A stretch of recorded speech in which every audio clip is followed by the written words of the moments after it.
This is exactly where you want to be listening to us. It's BK and Ferrario on 101 ESPN.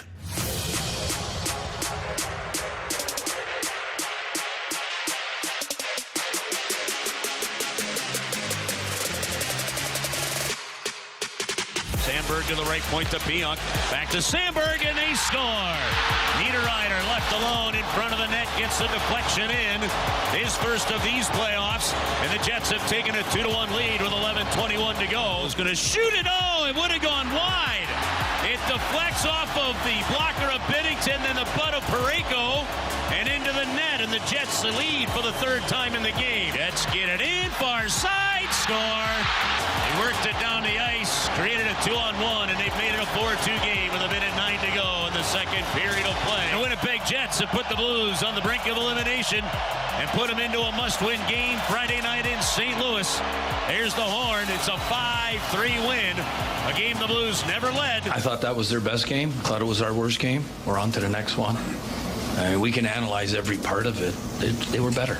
We're moving on to Cleveland. We're moving on to game number 6. Look, it was going to happen. Well, great. We're going to show up in the wrong spot. Well, that's okay. We'll be in Ohio and see the Reds later on today. Look, with Tanner Hendrickson and Bradford Bruns, I'm Alex Ferrario. You knew it was coming. You knew the Winnipeg Jets had more pressure on them. There was more stress, anxiety, whatever word you want to label that game with last night. Everything was on the Winnipeg Jets side. And they played that way. They played like a team that knew they could not afford to lose game number 5 out in Winnipeg. And the Blues played the opposite. You heard Jim Montgomery mention it after that loss last night. 5-3 final score as it is BK and Ferrario here on 101 ESPN, along with Tanner Hendrickson, Bradford Bruns, who's in for Brandon Kiley. I'm Alex Ferrario. Look, to me, that game was two different narratives. The first narrative was the Winnipeg Jets in the desperation mode that you knew they were going to have. And the other one was the Blues not making the adjustments from games 3, 4 to 5.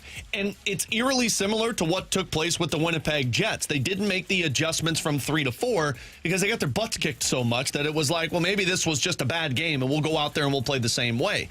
I think the Blues had a little bit of the, hey, playing well, let's just keep this thing going, and the Winnipeg Jets made the adjustments. But T-Bone, that game last night, it was encompassed by your forwards. It was encompassed by your offense in general. You had 19 shots on goal. 10 of those 19 came in the third period, 6 in the first period, 3 shots on goal in the second period. Now, you were outplayed in the second period, plain and simple. Jimmy Snuggerud scored the goal that he whiffed on, and Connor Hellebyuck missed it with his glove. And then for the rest of that period, it was all Winnipeg Jets. The Blues were just begging to get into the intermission. But when you look at the numbers, when you go deeper into the fine print of that game, after the second period, 4 of your top 6 forwards did not have a shot attempt.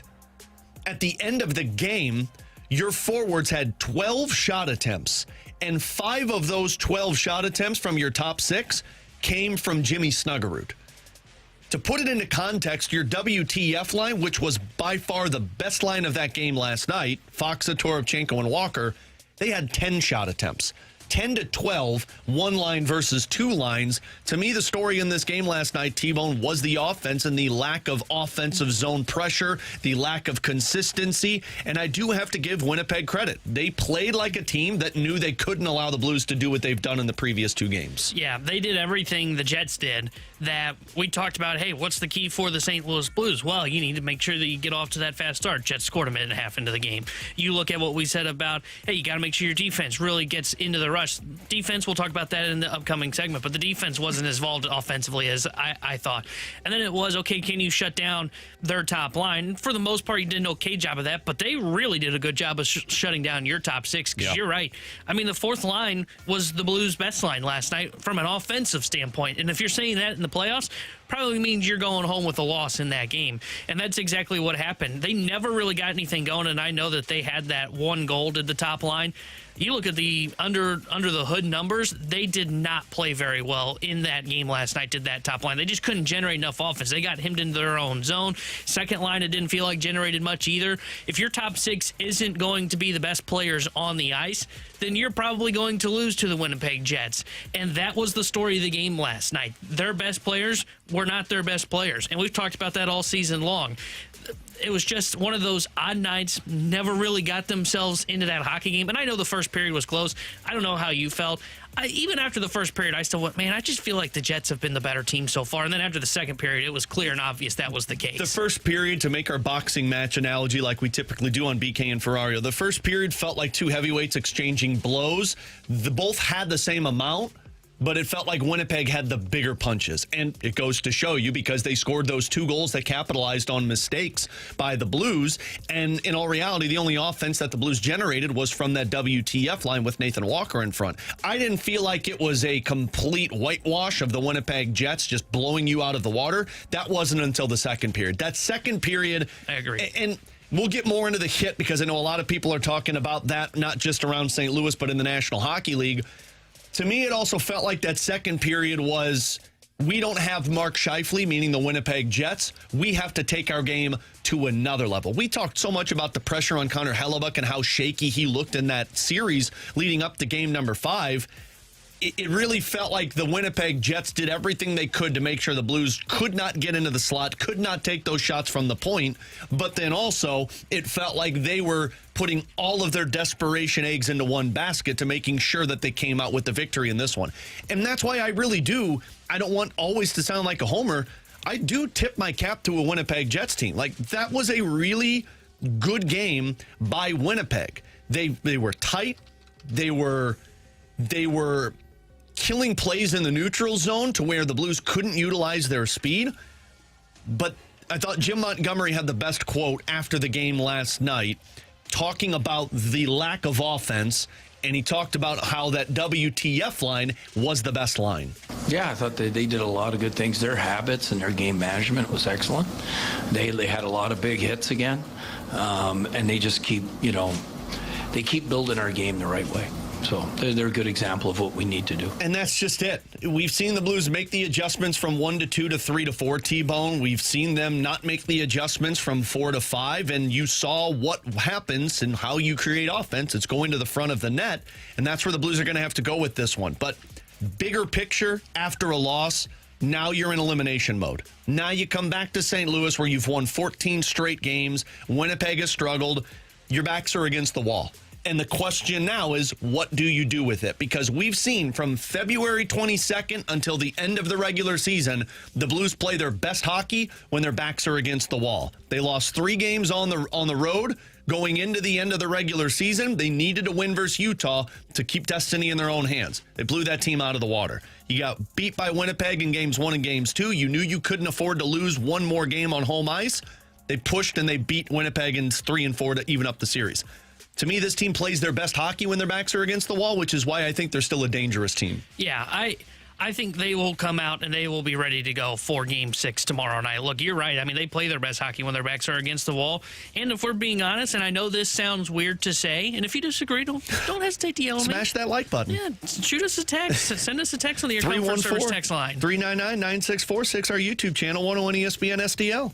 Why do I feel good about the Blues going into Game 6? 1, it's because their backs are against the wall. They played well. 2, they're playing with house money still, even though they're down 3-2. Yeah. I know that sounds weird to say, but I continue to say this. Look, Blues lose in 6 games, Blues lose in 7 games. This was a successful season. They got to the playoffs to get great playoff experience for their young players like Jimmy Snuggerud, like Jake Neighbors, like Zach Bolduc, who's going through it a little bit in this postseason as Boldy. But they are getting that experience, so they have house money. They are not facing much pressure coming back home in this series against Winnipeg Jets. The Jets are the one that are still under the pressure. They're the ones that we played the cut yesterday from the guy up in Winnipeg. Jim Toth, who was on with TMA yesterday, who said, hey, it's like cup or bust for this team.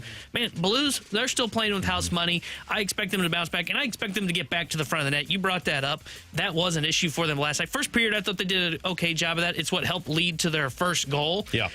Outside of that, though, they never really were able to sustain that kind of zone time and really get bodies in front of Hellebuck's eyes. I think they're going to be able to do that here in Game 6. They'll have a response to what Winnipeg did to them last night. You know what that game felt like? It felt a lot like what game number 2 was in Winnipeg, to where Winnipeg was the better team. They had more scoring chances. They had significantly more high-danger scoring chances. They dominated you in one period, but yet their goaltender really wasn't that great. And their goals that they scored, they were good, but it's not like the Blues were just out of whack. It was a couple of bad mistakes in their own end that led to it. On the defensive side, it was more so they just were not generating offense. And we've seen what this team looks like on the offensive side. We've seen how they can generate that opportunities and getting to the front of the net. And that's what this series really comes down to. Who is able to make the adjustments faster? We saw one team make them in a matter of 2 games. We saw another make it in a matter of 1 game. Here's the difference now, though. There's no more multiple days off. There's no more extra days of rest, extra days to plan.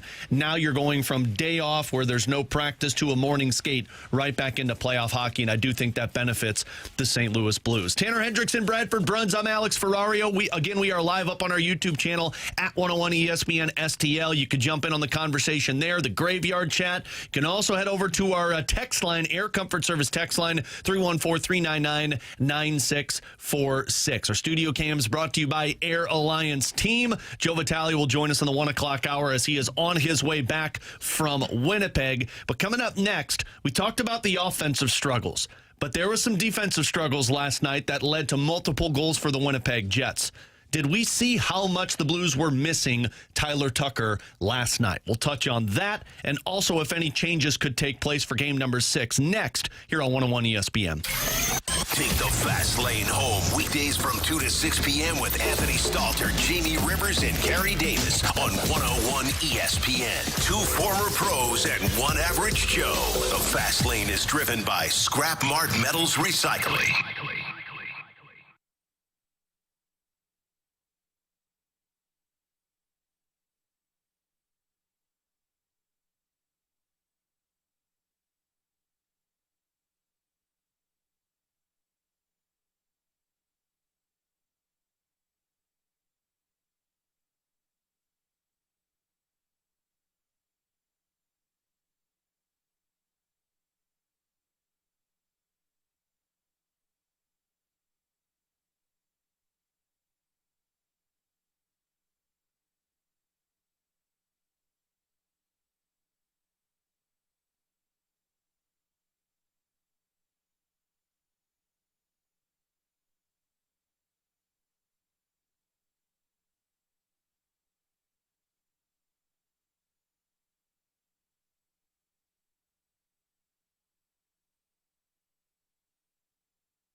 St. Louis. It's BK and Ferrario on 101 ESPN.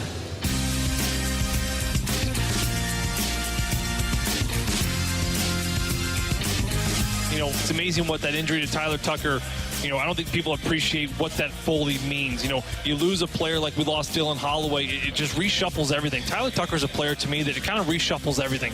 Players got to start playing on their offside, means you're going to lean more into playing Colton Parayko and Fowler more, maybe because Suter's not at the point of missing the last couple to come into a game like this and really play 20, 21 minutes like Falk did the other night.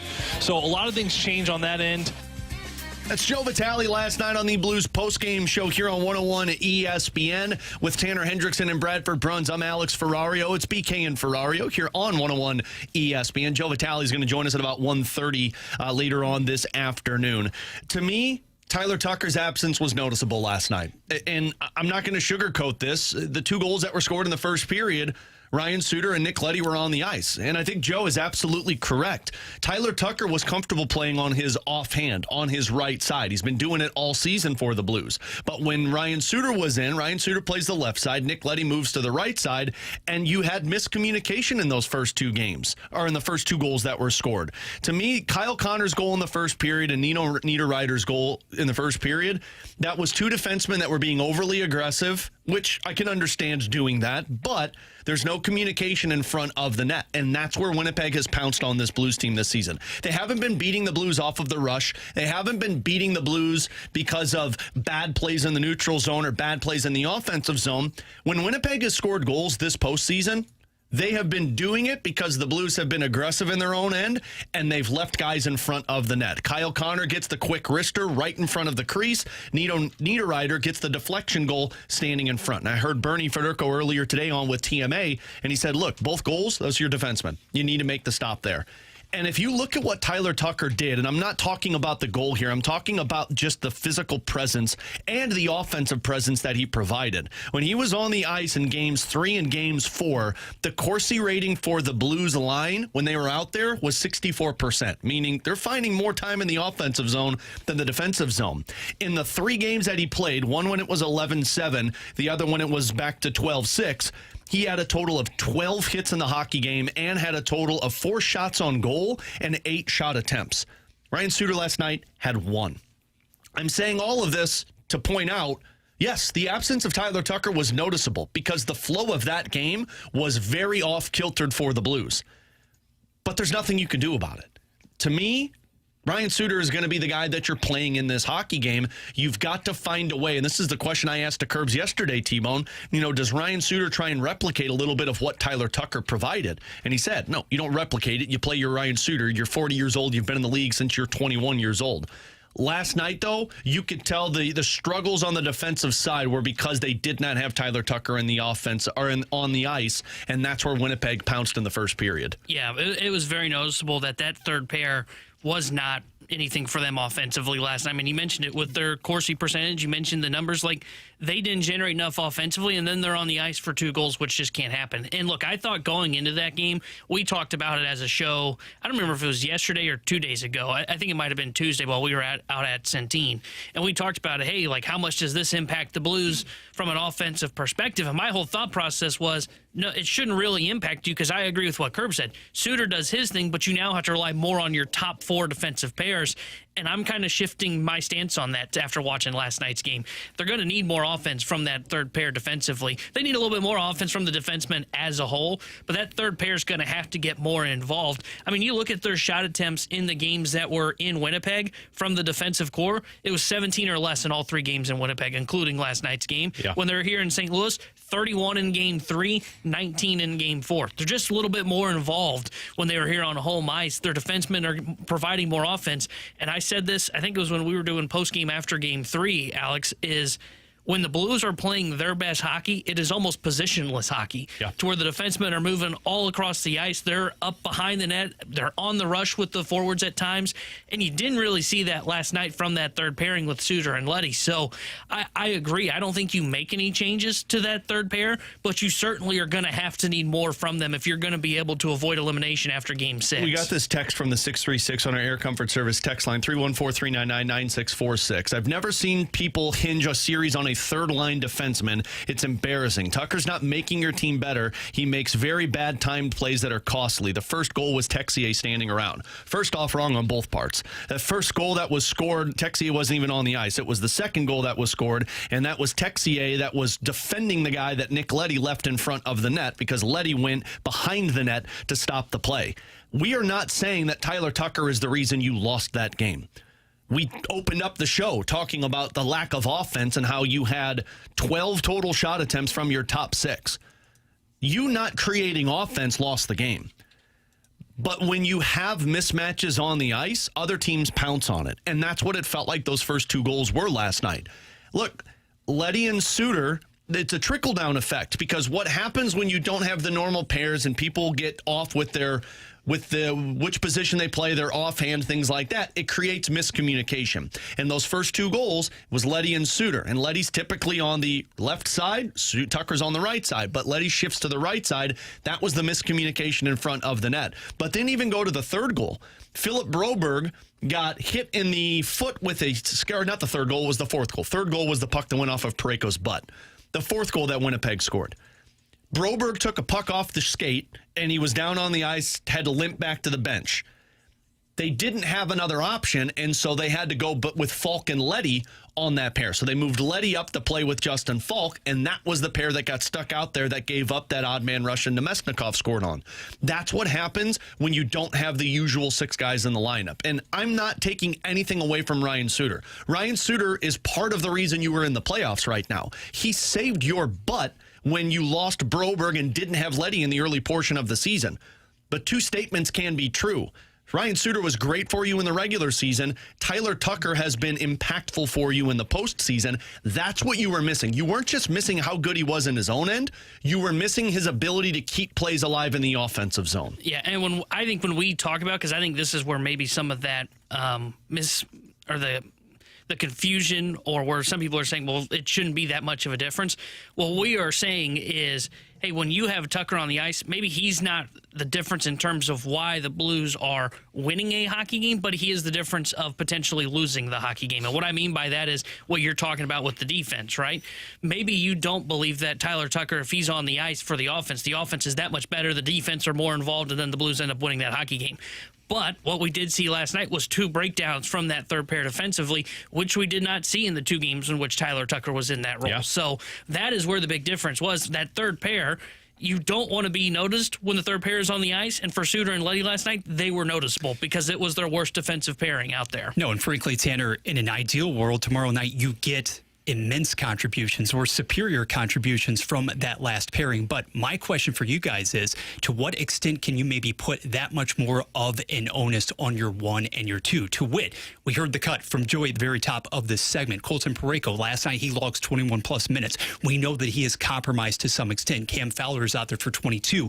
You have to be able to get, yes, superior work from Leddy, from Suter for that matter, but is it possible also that we could see that much more in a must-win situation out of the top 2? I don't think that's out of the realm of possibility. No, it's not. I do think that puts you a little handicapped, though. I mean, you're using guys that obviously aren't at their fullest strength. Now, this is the playoffs. This is what happens. You need guys to go a little bit further. But, sure, man, go back and look at game number 3. Tyler Tucker in that game played 17 minutes and 50 seconds, had 5 shot attempts, 2 blocked shots, 2 hits, 2 takeaways. And then in game number 4, Tyler Tucker played 16-21 with 5 shot attempts, 6 hits, 1 blocked shot. What you're doing is you're just missing for those 17 minutes somebody that keeps plays alive in the offensive zone. I mean, 5 shot attempts when you're playing 16-21, spending a lot of time in the offensive zone. So, again, I'm not sitting here acting as if Ryan Suter and Tyler Tucker are the reason you lost that game. It put you behind the 8 ball. Look, you tied the hockey game in the second period. The second period went flat, and a lot of that was because you didn't have the offensive zone time. So we mentioned a little bit about changes. I think we've made it pretty clear, T-Bone, you're not making any changes on the defensive side. You can't put Kessel in. He hasn't played a game since March 23rd. You're not throwing him in a must-win situation like that. So I think the defense stays the same. What I do think you change is you put Matthew Joseph back in for Texier. because that third line, as well as they played in games 3 and games number 4, that third line felt like it went quiet. And I'll be really curious to see if Jim Montgomery does any line juggling. I don't know if you can afford to do that right now. He tried it last night, didn't work. But that third line of Sundqvist, Bolduc, and whether it's been Texier or Joseph, it's just gone quiet. You haven't really seen much of Bolduc. Sundqvist nearly had a shorthanded goal last night. It was the paddle save by Connor Hellebyuck. If I'm making a change, the change is on that third line, and I go back to Joseph. But even then, I'm not sure how much it does for your team. Yeah, that's where I am. Is that I don't know if it really does enough for you, and I don't think we saw enough from Joseph in the first, 2 games to really make me think you throw him back in there. I think you've seen more from Texier and his opportunities, and I get he had a bad game last night. I would probably keep the third line intact still. I think, though it was a bad game, and I agree they were quiet, I think you just hope that, okay, maybe they have a bounce back. And honestly, I thought Sundqvist had a good game. He was the only one on that third line that probably played well. But I think you keep it the same because I don't think you saw enough from Joseph in his game or two early on in this series to think, okay, we should throw this back in there. Texier at least was providing some offense in games 3 and 4. Yeah, and that's just where you hope that you can find some line chemistry once again. I'm not sure if you can, but that's the playoffs and the adjustments that you have to make. One question that I would ask you about that, and I think they kind of did this a little bit last night since that fourth line was really rolling. Would you almost just essentially flip the roles of those lines? And what I mean is essentially instead of the fourth line being the fourth line, they become the third line. They operate as the third line. Use them a little bit more. And I think they did that last night because that line was buzzing a little bit. Yeah. That would be one thing that I would do because I think the third line's been pretty quiet for the most part this entire series. And the fourth line had been up until last night. But that would be the one thing that I would consider a little bit more. Maybe you just kind of flip the role of those just slightly. And I guarantee it would happen. I do think that hurts the Blues, though, because if you're using a one line less than the other, that's where the team loses their ability to roll 4 lines, which can hurt them. But I think you're right.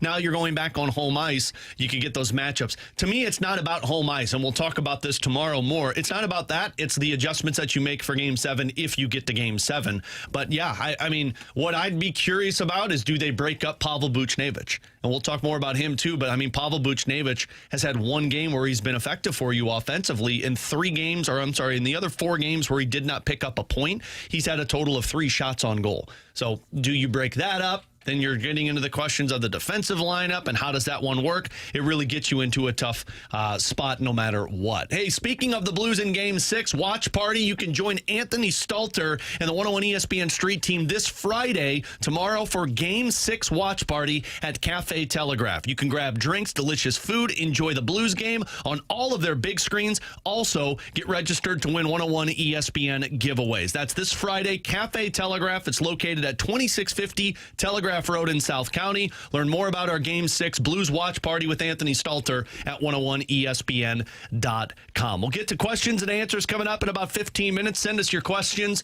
314-399-9646 on our Air Comfort Service text line. Also over on our YouTube channel at 101 ESPN. We got lots of people over there. IROC's on there, NY, Shooter, Gator. Lots of people over in our graveyard conversation. But coming up next, Cardinals are about to get underway with their series finale against the Cincinnati Reds. Pulled off 2 big wins last night. They're getting the positive returns on 2 of their outfielders this season. What does that mean for the third? We'll discuss that next here on 101 ESPN. 101 ESPN is powered by Kaufman Townsley St. Louis's injury lawyers. Call 314-500-5000.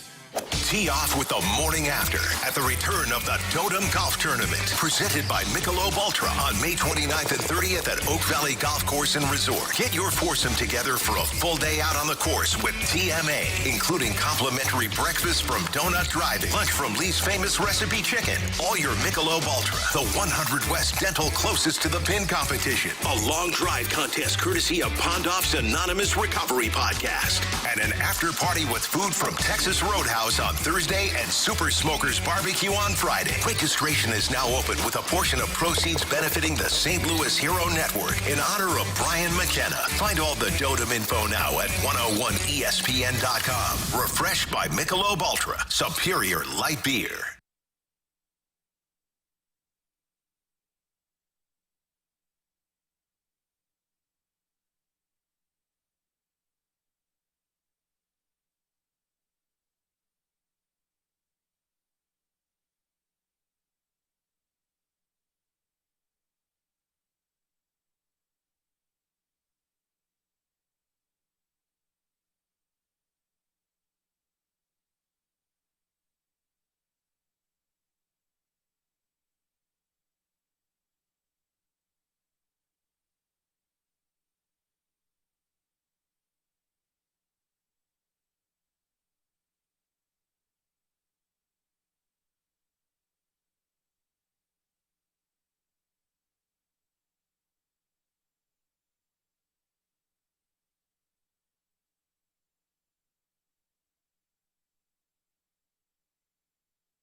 Start your day with the morning after on 101 ESPN. Get in the know first on everything St. Louis sports with Tim McKernan, Doug Vaughn, and Martin Kilcoy. Listen to TMA weekday mornings from 7 to 11 a.m. on 101 ESPN. The morning after is presented by Brown and Crouppen Law Firm.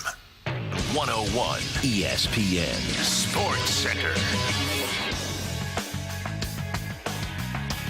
Blues push to the brink. Good morning. I'm Bradford Bruns with your Sports Center update, driven by Johnny Londoff Chevrolet and Johnny Londoff Autoplex. After last night's 5-3 defeat at Canada Life Center, St. Louis now faces that threat of elimination tomorrow. Winnipeg seizing a 3-2 series lead. Kyle Connor potting one goal, adding two helpers, while top-line center Mark Scheifele left after multiple first-period hits. Again, Friday, Game 6 set right here on 101 ESPN. Puck drop unfolding around 7 p.m. Baseball right now. Ollie Marmol's Cardinals are in Cincinnati, awaiting first pitch from Andrew Abbott. Matthew Liberatore, meanwhile, seeks his third win so far this season. Baker, Pozo, and Barrero represent those non-regulars starting here. The SportsCenter update was driven by Johnny Londoff Chevrolet and Johnny Londoff Autoplex. See them at londoff.com. Chevy, together we drive. Are you kidding me?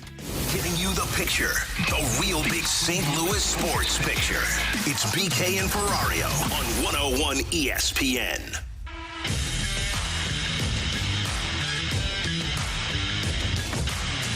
There's another shot, hammered to right.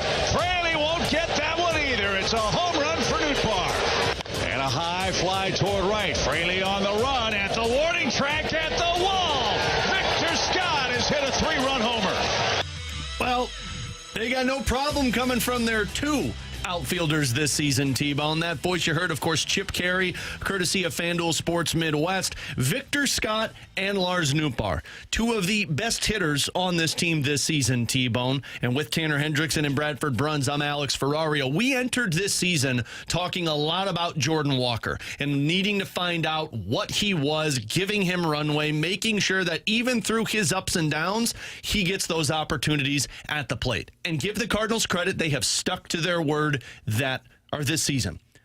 But what they've also done is they have discovered two other guys that have become impact players for this team and might be answers for the big picture of this Cardinals team. Lars Nootbaar and Victor Scott. On April 20th, Scott's numbers dipped a little bit. T-Bone, you did this research last night. He had a .235 batting average, a .303 on-base percentage, .338 slug with a .641 OPS. That was on April 20th.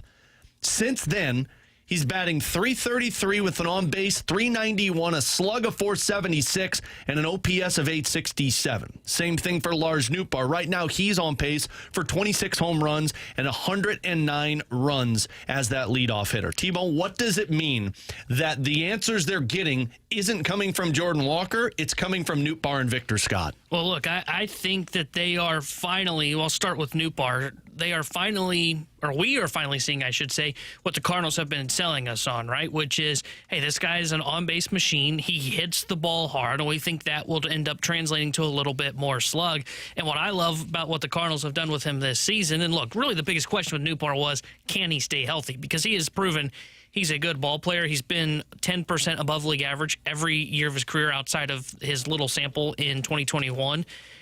What you're seeing right now is he is in the right role as the leadoff man, right? He's got the batter's eye. I think he's got the best batter's eye on the team to draw walks, to lead off an AB. He's going to force you into the zone, and then when you are coming into the zone, he's going to hit for a little bit of power with his bat speed and the fact that he just hits the ball really hard. And that's why we're seeing his slugging percentage at .439 right now. And I actually think he typically hasn't been a guy that hits for average. You look at his numbers, .244, .228, had the .261 in 2023. I actually think he's going to be a .260 to .270 hitter this year because he is forcing pitchers into the zone more because they know if they can't nibble around the corners. And then you look at Victor Scott, and Victor Scott, what has been most impressive with me, you read off those numbers. Well, remember, he had the hot start to the season. Yeah. Was good in spring training, came up, was really good at the big league club, and then he went through that little lull to where his numbers had dipped to the .230 range. And since then, he's been able to bounce back, right? He's made the adjustments with hitting Coach Brent Brown. That's the part that impresses me the most. Look, it's one thing to get off to a hot start.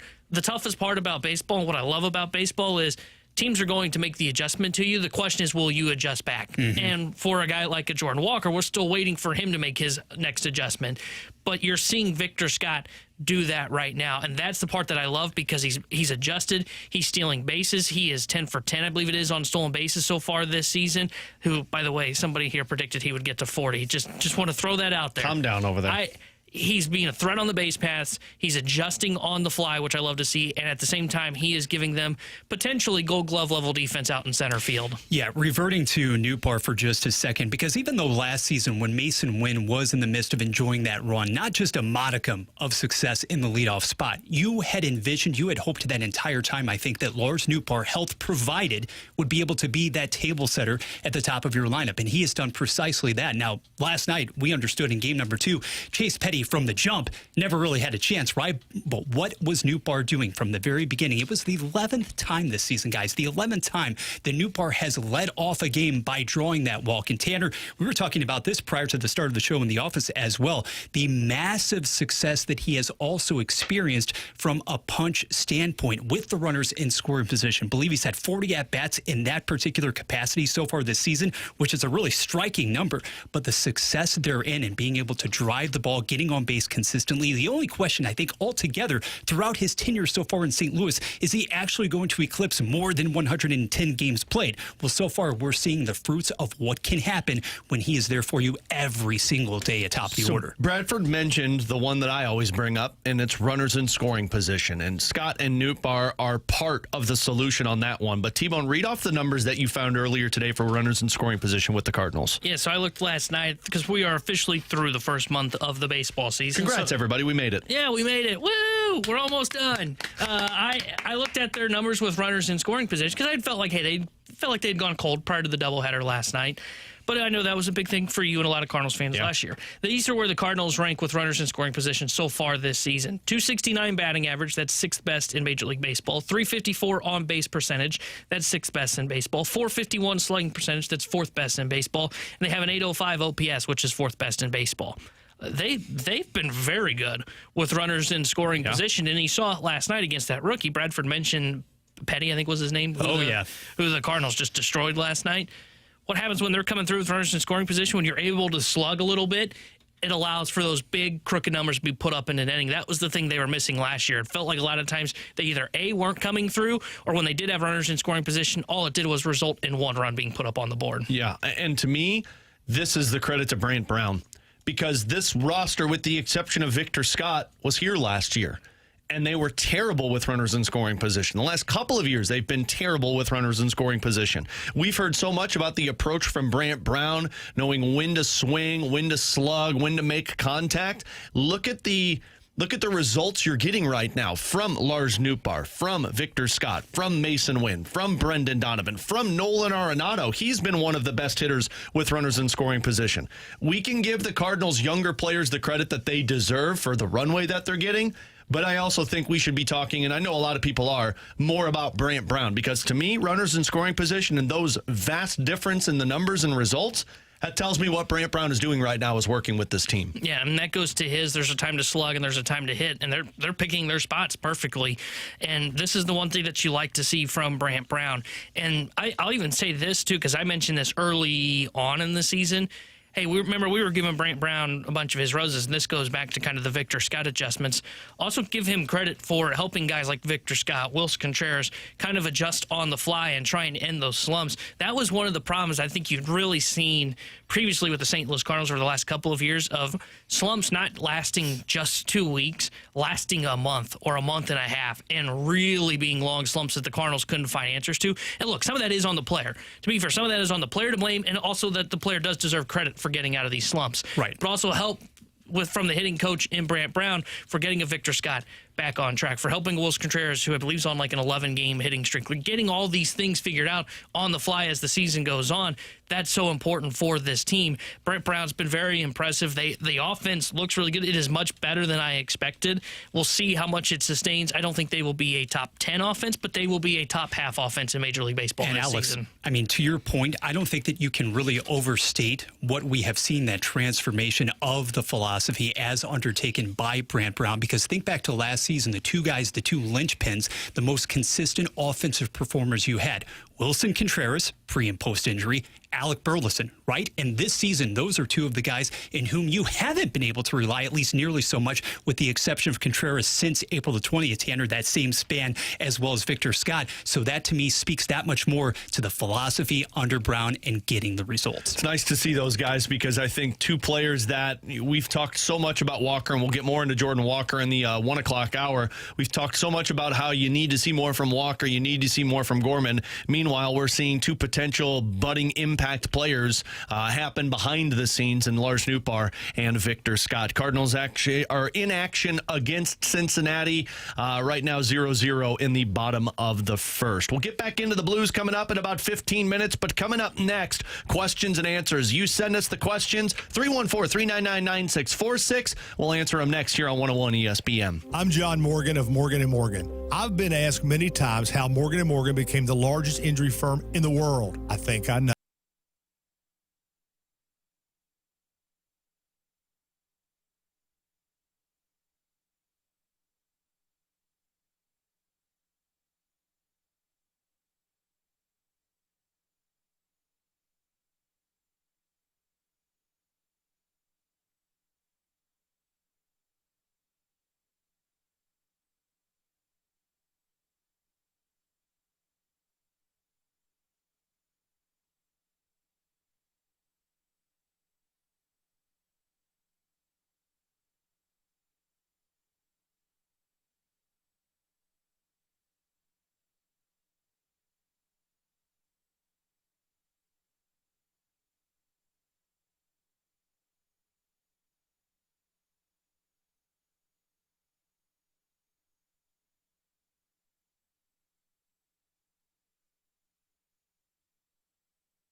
Major League Baseball is back on ESPN. Saturday, Cardinals and Mets.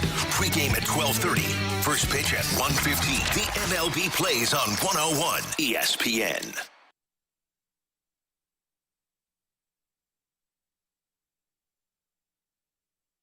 You've got questions, we may have the answers.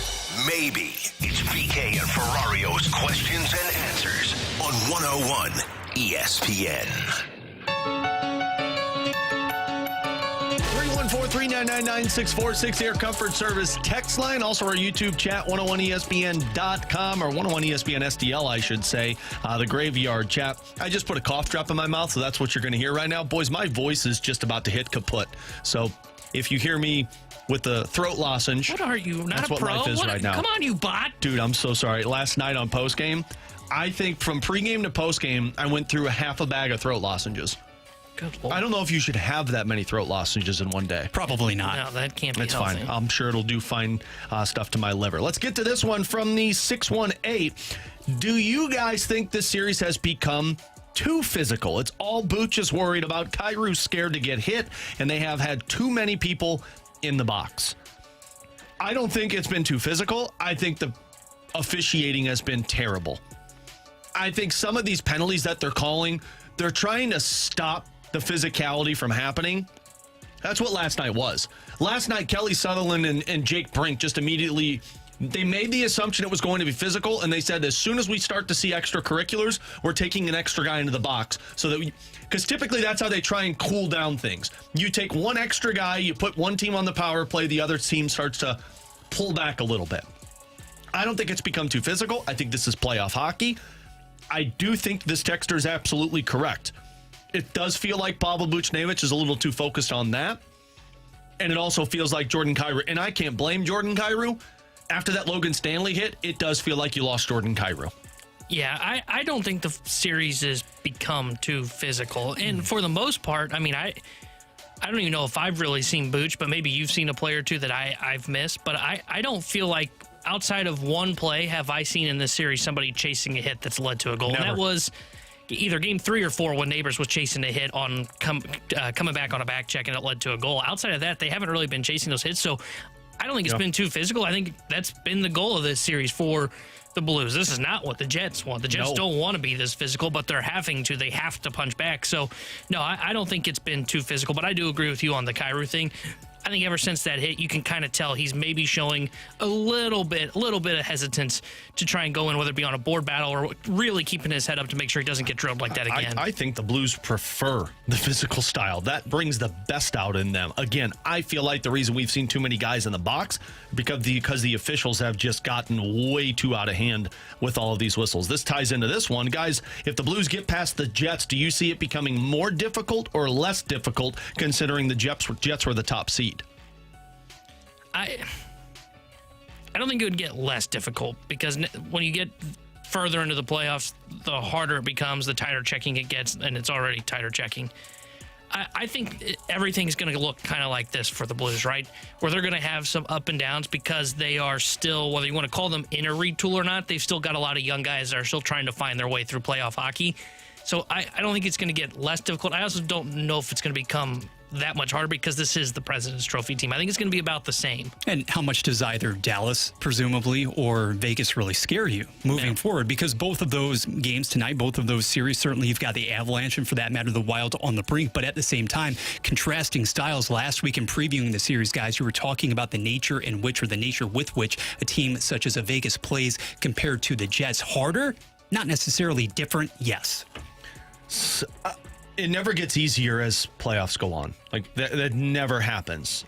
I do think it plays into your hand depending on the matchup. If you play Colorado, I think you can beat Colorado because Colorado doesn't want to play the physical brand of hockey. And frankly, Jordan Binnington has had Colorado's number for a long time.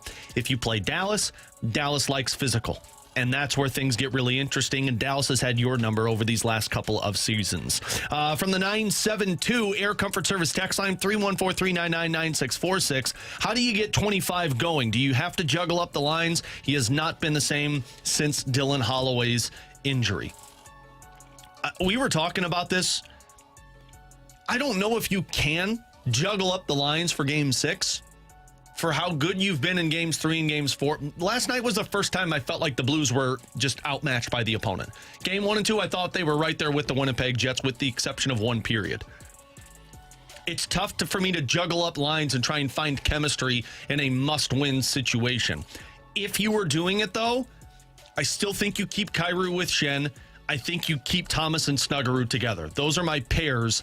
And then from there, I'm trying to find something else. Put Pavel Buchnevich with Schenn and Kyrou. Move Neighbors up with Thomas and Snuggerud. Maybe give Zach Bolduc a look up a little higher. Because if Kyrou's not the same guy, maybe you drop Kyrou down to play with Oscar Sundqvist and see if you can get a different look out there. The guys that I don't break up Thomas and Snuggerud. That pairing right now has been really good, and in my opinion, that pairing is what you have moving forward. Yeah, I think you stick with Kyrou and Schenn. I don't know what you can do to really get them going. I don't know if I'm kind of with you. I don't know if I am breaking up the lines. I would consider maybe pushing Kyrou up top. They did this a little bit last night for, it was like 2 or 3 shifts. They didn't do it very long where they put Kyrou on the top line with Thomas and Booch. But I've kind of liked Snuggerud's game up there. So I don't know if I want to just kind of flip them. I don't know how you get Kyrou going. It is more of a Kyrou just has to take his game to another level because I don't think his line mates have been particularly bad. Maybe Schenn needs to get going with him a little bit, but I don't think there's an easy solution for them. Alex, I'm with you. If there's one thing I'm not doing, it's moving Snuggerud right now away from Thomas. He's not scared of the moment. He has been electric as far as literally trying to funnel shots and just make chances, create them toward the net there. I don't necessarily think there's an easy solution with respect to a Kyrou, but fundamentally up and down the lineup, basically. You just have to figure out a way to manufacture more a la what Winnipeg finally did last last night. Guys, that was the first time that we actually saw the secondary scoring. The primary reason as to why Winnipeg was so sound during the regular season, it came through, and it came through in spades. You're talking about Nemestikov. You're talking about Niederreiter. These guys stepped up to the forefront. Who's going to do likewise for the Note tomorrow? And that's the other question that we're seeing on our YouTube chat, the Graveyard, talking about Zach Bolduc. A couple of these guys. What has happened to Zach Bolduc? He has not had an even strength goal in over a month. Another one, Ryan, saying Bolduc looks like he's just forechecking with nobody around. That's the biggest thing with that line. I don't think it's because Bolduc's playing bad. It just all three guys don't seem to be on the same page. You're seeing Sundqvist create opportunities. You're seeing Bolduc forecheck. There's just lines don't work if only two guys are playing, and it just has not been the same line chemistry with three than it's been with two. I think Bolduc and Sundqvist have been fine. That third one has been the one that hasn't been generating. Texier looked really good to me in 3 and 4. Wasn't very present in game number 5. Do you go back to Joseph? That's the line combination that I think you're toying with right now. You just don't have a third line. Yeah, I agree they don't really have a third line, and I think what this series has shown is that is something they will have to address in the offseason, whether that is third line center or third line wing. The center spot kind of depends on what you want to do with Dvorsky, but they're going to have to address that wing opposite of Zach Bolduc in the offseason because Joseph and Texier keep rotating in and out of that spot. I do think Bolduc hasn't been his best, and I don't think it's just a line thing. He's not shooting a lot. He's not shooting. He hasn't done much on the power play either at 5-on-4, and to the Texas point, he seems to be doing a good job on the forecheck, and he hasn't had this issue lately. But remember, in the first couple games, he was also the one that was getting pulled into the extracurriculars and going to the box. So I'm not saying it is, Bolduc's not a playoff performer. No, I think he's a rookie. I think that's what he is. That's what he looks like in these playoffs, is a guy learning how to play playoff hockey. Yeah. A lot of these, let's answer this on the other side. Guys, is Schenn going to be suspended? Was that hit dirty? What happens in this series now that Scheifele's gone? Those are 3 texts we've been getting a lot for questions and answers. Let's answer those on the other side of BK and Ferrario here on 101 ESPN. We've got your chance to win free tickets to Post Malone with Jelly Roll on May 13th at Busch Stadium. Get entered to win those free tickets for Post Malone and Jelly Roll right now, either at 101ESPN.com.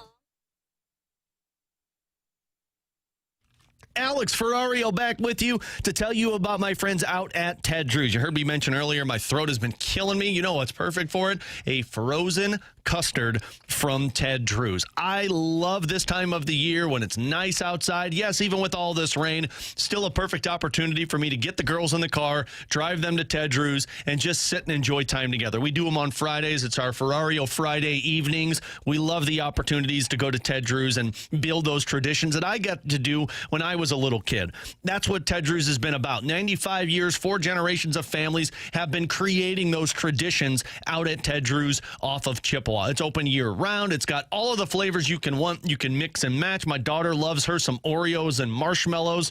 Whatever you're looking for, Ted Drewes has got. And while you're out there, walk across the parking lot and check out the Ted Drewes gift shop off of Chippewa. It's got Ted Drewes t-shirts, Ted Drewes hats. They got kids and adult sizes. You could buy Ted Drewes souvenirs, St. Louis souvenirs, and also Ted Drewes gift cards. Perfect Mother's Day gift to hand out some Ted Drewes gift cards. So get on out there and build those family traditions. Ted Drewes, it really is good guys and gals.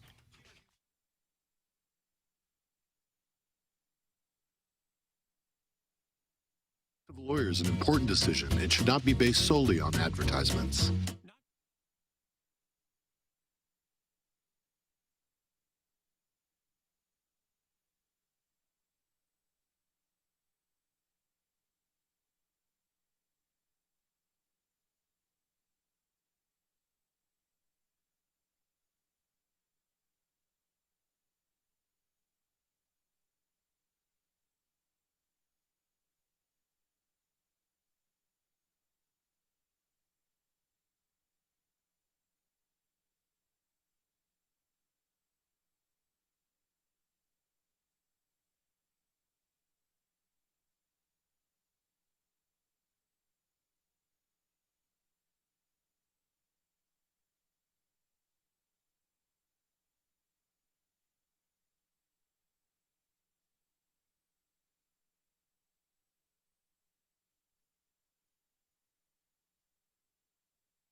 can now watch 101 ESPN live on our Air Alliance Team Studio Cams. Catch every show live on our YouTube channel or at 101ESPN.com. 101 ESPN Studio Cams. Presented by the Air Alliance Team Heating and Cooling. Getting the job done quickly, correctly, 100% of the time. This is exactly where you want to be listening to us. It's BK and Ferrario on 101 ESPN. So the secondary biggest topic of the game last night, because obviously the biggest topic was Winnipeg winning and the Blues facing elimination, but the second one was what is going to happen with Mark Scheifele. And tied into that, are the Blues playing dirty? Because that's what Scott Arniel had to say. With Tanner Hendrickson and Bradford Bruns, I'm Alex Ferrario. So we have an update. Last night, if those that don't know that are just joining us, or if you missed the game, in the first period, Brayden Schenn laid a massive hit on Mark Scheifele. It was along the boards. Mark Scheifele was looking down at a puck, and Schenn came in and just threw him into the boards. He fell down, and it got a lot of people upset. Scheifele did not come back in the second period and didn't play for the rest of the game, and it's been called an upper body injury. And what Scott Arniel was upset about was that Mark Scheifele was hurt, saying it was that Brayden Schenn hit. We'll get to that momentarily. I'm just laying the groundwork here. But what people aren't looking at is Mark Scheifele played 4 more shifts after that Brayden Schenn hit, averaging about 1 minute and 10 seconds. The third shift he played, Radek Faksa threw a massive hit to him in the middle of the neutral zone. Scheifele then played 1 more shift for 47 seconds, left the ice, period ended, did not return to the hockey game. We got an update from Scott Arniel, who very, very pissy last night. We'll talk to that momentarily. Scott Arniel said Mark Scheifele won't travel with the team to St. Louis. He's out of Game 6 at minimum. Quote, I'm not going down that road, Arniel said when asked if Scheifele was in concussion protocol. T-Bone, that's massive. The hit set aside, Winnipeg not having Mark Scheifele is the equivalent of the Blues not having Robert Thomas. Yep. Mark Scheifele is what makes that engine go. It's what makes Kyle Connor such an effective offensive weapon. It's what makes the power play great. Frankly, it's how good they have been defensively is because of Mark Scheifele. And when you take him out, I understand last night Nemesnikov jumped up on that line, had a lot of success, was a part of the 2 goals scored in that second period. But now you're playing an entire hockey game without Mark Scheifele, where the Blues get their best matchups. This, to me, is a uphill battle that I don't know how Winnipeg climbs. Yeah, I'm with you. This is such a big injury for the Winnipeg Jets. And look, though Nemesnikov looked pretty good, pretty impressive, right? Looked pretty good in that on that top line yesterday when he had to move up there. I don't think he's going to be able to play as a top line center for multiple games because he's more of a third line center. He fits more of the, I don't know if it's fair to say he's more of the Sonny role, but at minimum, he's kind of more of the Schenn spot, I would say, right? And Brayden Schenn at this point in his career is not a number 1 centerman. He's perfectly on that second line, and when he gets banged up at times, we saw last year, he felt more like a number 3 centerman. I don't know how they end up replacing Scheifele in this game because that was the most dangerous line. And you're right, now that the Blues have the matchups in their favor, they can really potentially take advantage of this injury to Scheifele. This feels like it could potentially be a massive momentum swinger in this series for the final 2 games because they just got Velarde back. He looked okay, I thought, last night in his first game back on the ice in this series. But without Scheifele, you are missing that engine that really drives that offense. I'll be curious to see how they look for a full game in game number 6 and if Nemesnikov can continue to have that success because I don't think he can. I think that was just wow, this guy came up, he raised his game to another level. Is he going to be able to do that and sustain that? That's where I'm skeptical. Yeah, I don't think so, especially when you come back. Now, the real part, again, is going to come down to if the Blues get to Game 7. If you get to Game 7, now they've got the matchups. Can Scheifele play? We'll have to wait to find out with this one. But look, I mean, to me, it takes a lot of way. I think you could get a lot of good from one guy in one spot filling a void for a couple of games. I don't know if you can do it longevity-wise, specifically in the playoffs, because I do think the Blues can exploit that matchup. Now, Velarde being back does benefit that top line because it's the engine, as Ryan Didoshak told us yesterday from Hot Garbage Sports over on YouTube, covers the Jets. Like, Velarde is the engine. He's kind of the Dylan Holloway that makes lines go. But if you don't have a centerman, you don't have the guy setting things up. And look at where Kyle Connor's goals have come from. They've been one-timers, they've been slot shots, and it's all been set up by Mark Scheifele. And defensively, I think we're going to be talking about a lot here because now they're going to have to insert Gustafsson, who's played a good series thus far, but Gustafsson moves into a third-line role. Lowry plays about 19 minutes a game now. And then you've got Nemestikov playing top minutes against the Robert Thomas line. That's what this thing really pushes on to the Blues. And now you really have to take advantage of this, right? And look, I understand they have to win no matter what because it is an elimination game. Your top line should be able to really match up well with them, either the top line or second line. Whoever Jim Montgomery decides to try and match up with them in game number 6, this is the line the Blues should really be trying to target. And that's why I think I heard you say this on postgame last night. It did feel like this was game number 5 was a little bit of a missed opportunity for the St. Louis Blues. Yeah. Now, they got outplayed significantly in that second period, but Scheifele wasn't on the ice for that second period. In the second and third period, Winnipeg still looked like the better team, and they were missing their number 1 centerman. And that's where you look at the Blues and you have to say, boy, did we just miss an opportunity. We had a chance to go up 3-2 in this pivotal game 5, and we played our worst period of the series while the Jets didn't have their best centerman on the ice because he was out due to an injury. Yeah, it was a missed opportunity, and I think part of that was because of no Scheifele, and the other part of it was because Connor Hellebyuck did not look like Connor Hellebyuck was supposed to look in this game, and we'll touch on that more in just a bit. But these are a lot of the texts that are coming in right now. Timmy the Creek, Schen's hit was dirty, bad look for the Blues. If a similar hit by Winnipeg on Robert Thomas, we'd all be irate calling it dirty. Please don't say otherwise. Now, I know they said it wouldn't happen all this series, but after last night, do you think the Schenn brothers go after it? There's going to be a retaliatory in this one. It was a dirty play. A lot of these coming in. Let's take you back to last night that got all of this started. First, let's hear from Jim Montgomery. And let's make it clear. 55 got hurt from the Faxa hit. He played 6 minutes after the Schenn hit. He didn't come back after he got rocked by Faxa. Now, this was Scott Arniel, the Winnipeg Jets head coach, after Jim Montgomery had spoke to the media. Well, I didn't know Monty got his medical degree. I'm trying to say how our player got hurt. He's way off base. Should not make that comment. There's some things that have been going on in this series, and that was a repeat of what we've seen before. A player leaving his feet and then hitting a player in a very unprotected spot, like hitting them in the sense almost blindsiding them. Not happy how the call was made. 2-minute minor. Not even looking at it is what I was upset about. And it is something that we have talked to the league about for 5 games. When I heard this last night, I got upset, T-Bone. I heard. And it was more so the tone of Scott Arniel, acting as if this series has been dirty. Him saying a blindsided hit. Was anybody saying that when Logan Stanley rocked Jordan Kyrou? That's rich. Because that was a blindsided hit. Kyrou was looking down at the puck, and Stanley leveled him. You know what we were talking about the next day, T-Bone? What a freaking hit by Logan Stanley. That was a clean hit. It was a playoff hit. I went back and watched this highlight last night about 25 times because it infuriated me a little bit. Schenn didn't leave his skates prior to the hit. Schenn left his skates following through on the hit. There's a difference. Schenn also did not go for the head.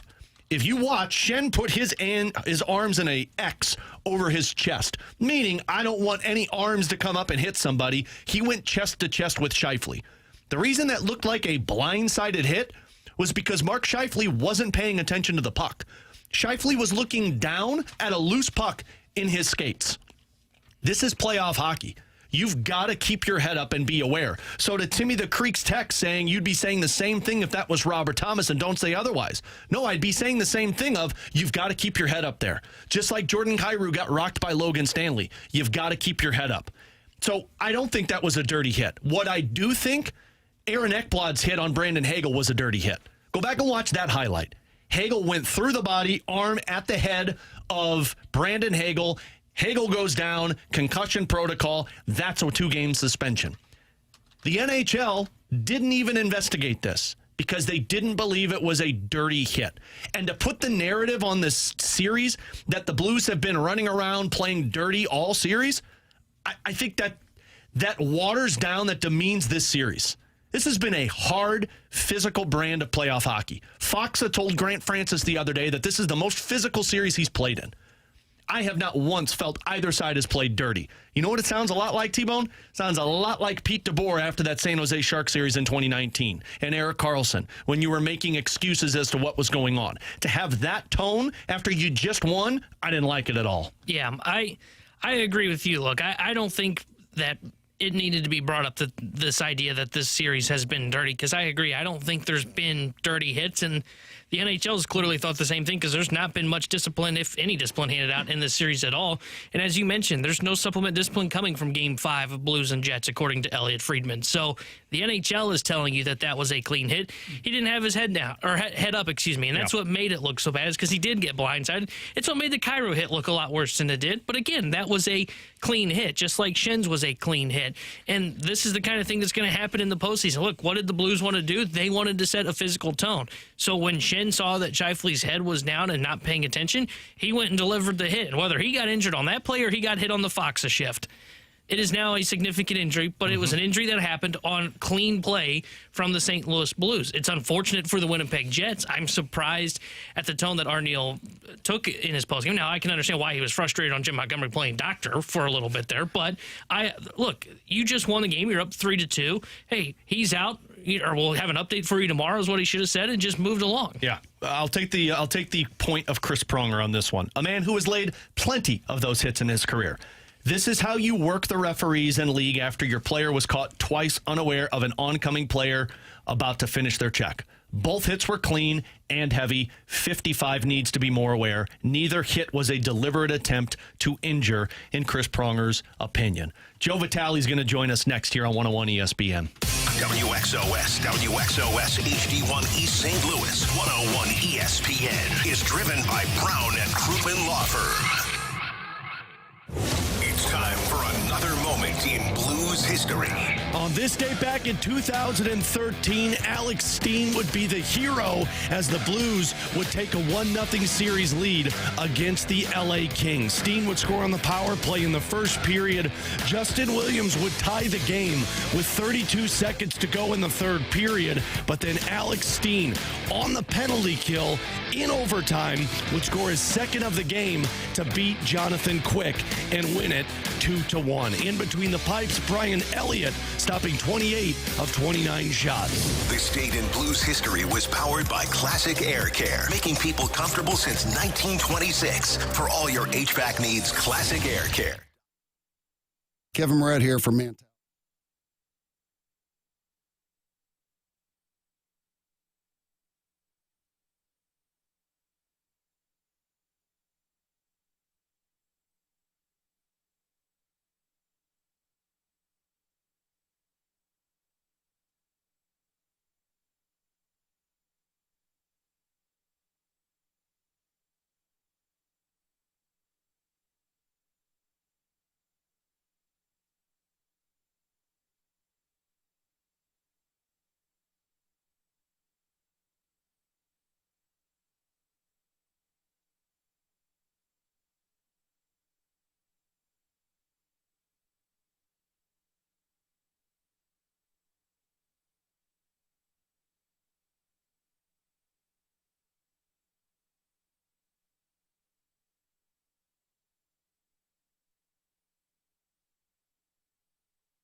St. Louis. It's BK and Ferrario on 101 ESPN. It's time for a Blues playoff report presented by English Sweep Fireplace and Chimney Restoration. Schedule your chimney inspection at EnglishSweep.com.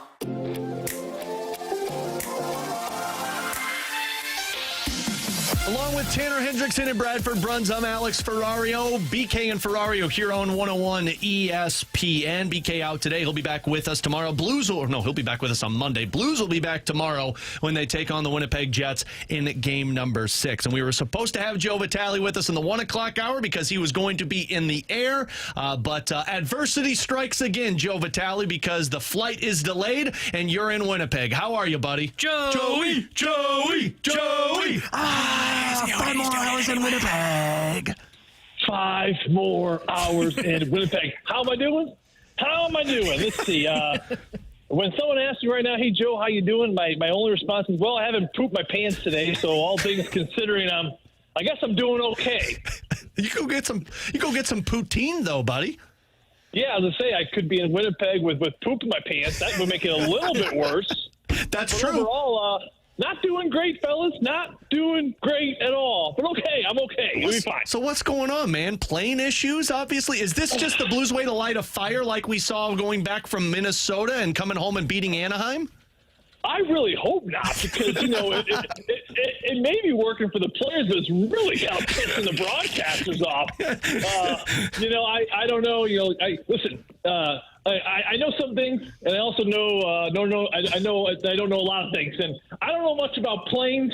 I don't know much about mechanics, but there was a little Apollo 13-ish when we were about to take off where they said, "Hey, we're going to shut down the electricity for about 10 minutes here," and everything went kind of dormant and dark. I would imagine like it felt for Tom Hanks there on Apollo 13. And then we decided to we revamped it back up, and then I saw Richie Jankowski come back to the back of the plane. Whenever Richie comes to the back of the plane, it's never a good sign.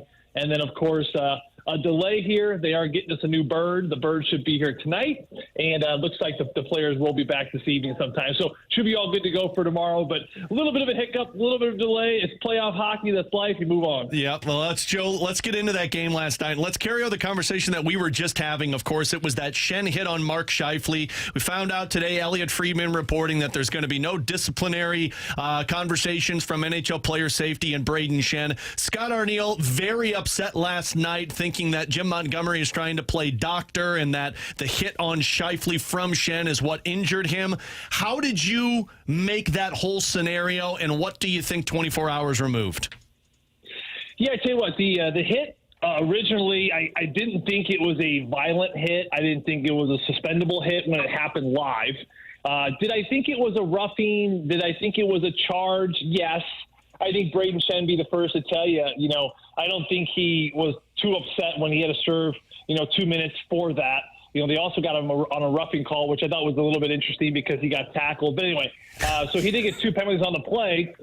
You look back at the replay. Again, this is live. I thought it was a good, clean hit, a physical hit. It was a playoff hit. The replay does show him elevate a little bit. Is there a little bit of an ascending upward trajectory? Maybe a little bit, but also there's no head contact. There's no elbows to the head. I think it was a shoulder-to-shoulder collision with a little bit of height underneath it. To me, it's a charge. It's a rough. It's a 2-minute minor, but that's it. Nothing beyond there. You saw the report from Elliot Friedman. I actually talked to Braden briefly about things this morning. He feels obviously good that nothing's going to come of it as well. So all in all, I think it was, a physical hit that took out their assistant captain and arguably maybe next to Kyle Connor, their best player so far in this series. And we see hits like this a lot, Alex, where sometimes just one hit can change the whole trajectory of a series. Will this hit be that hit? We shall see. But my gut is telling me that I don't know if Mark Scheifele will be available and ready for Game 6.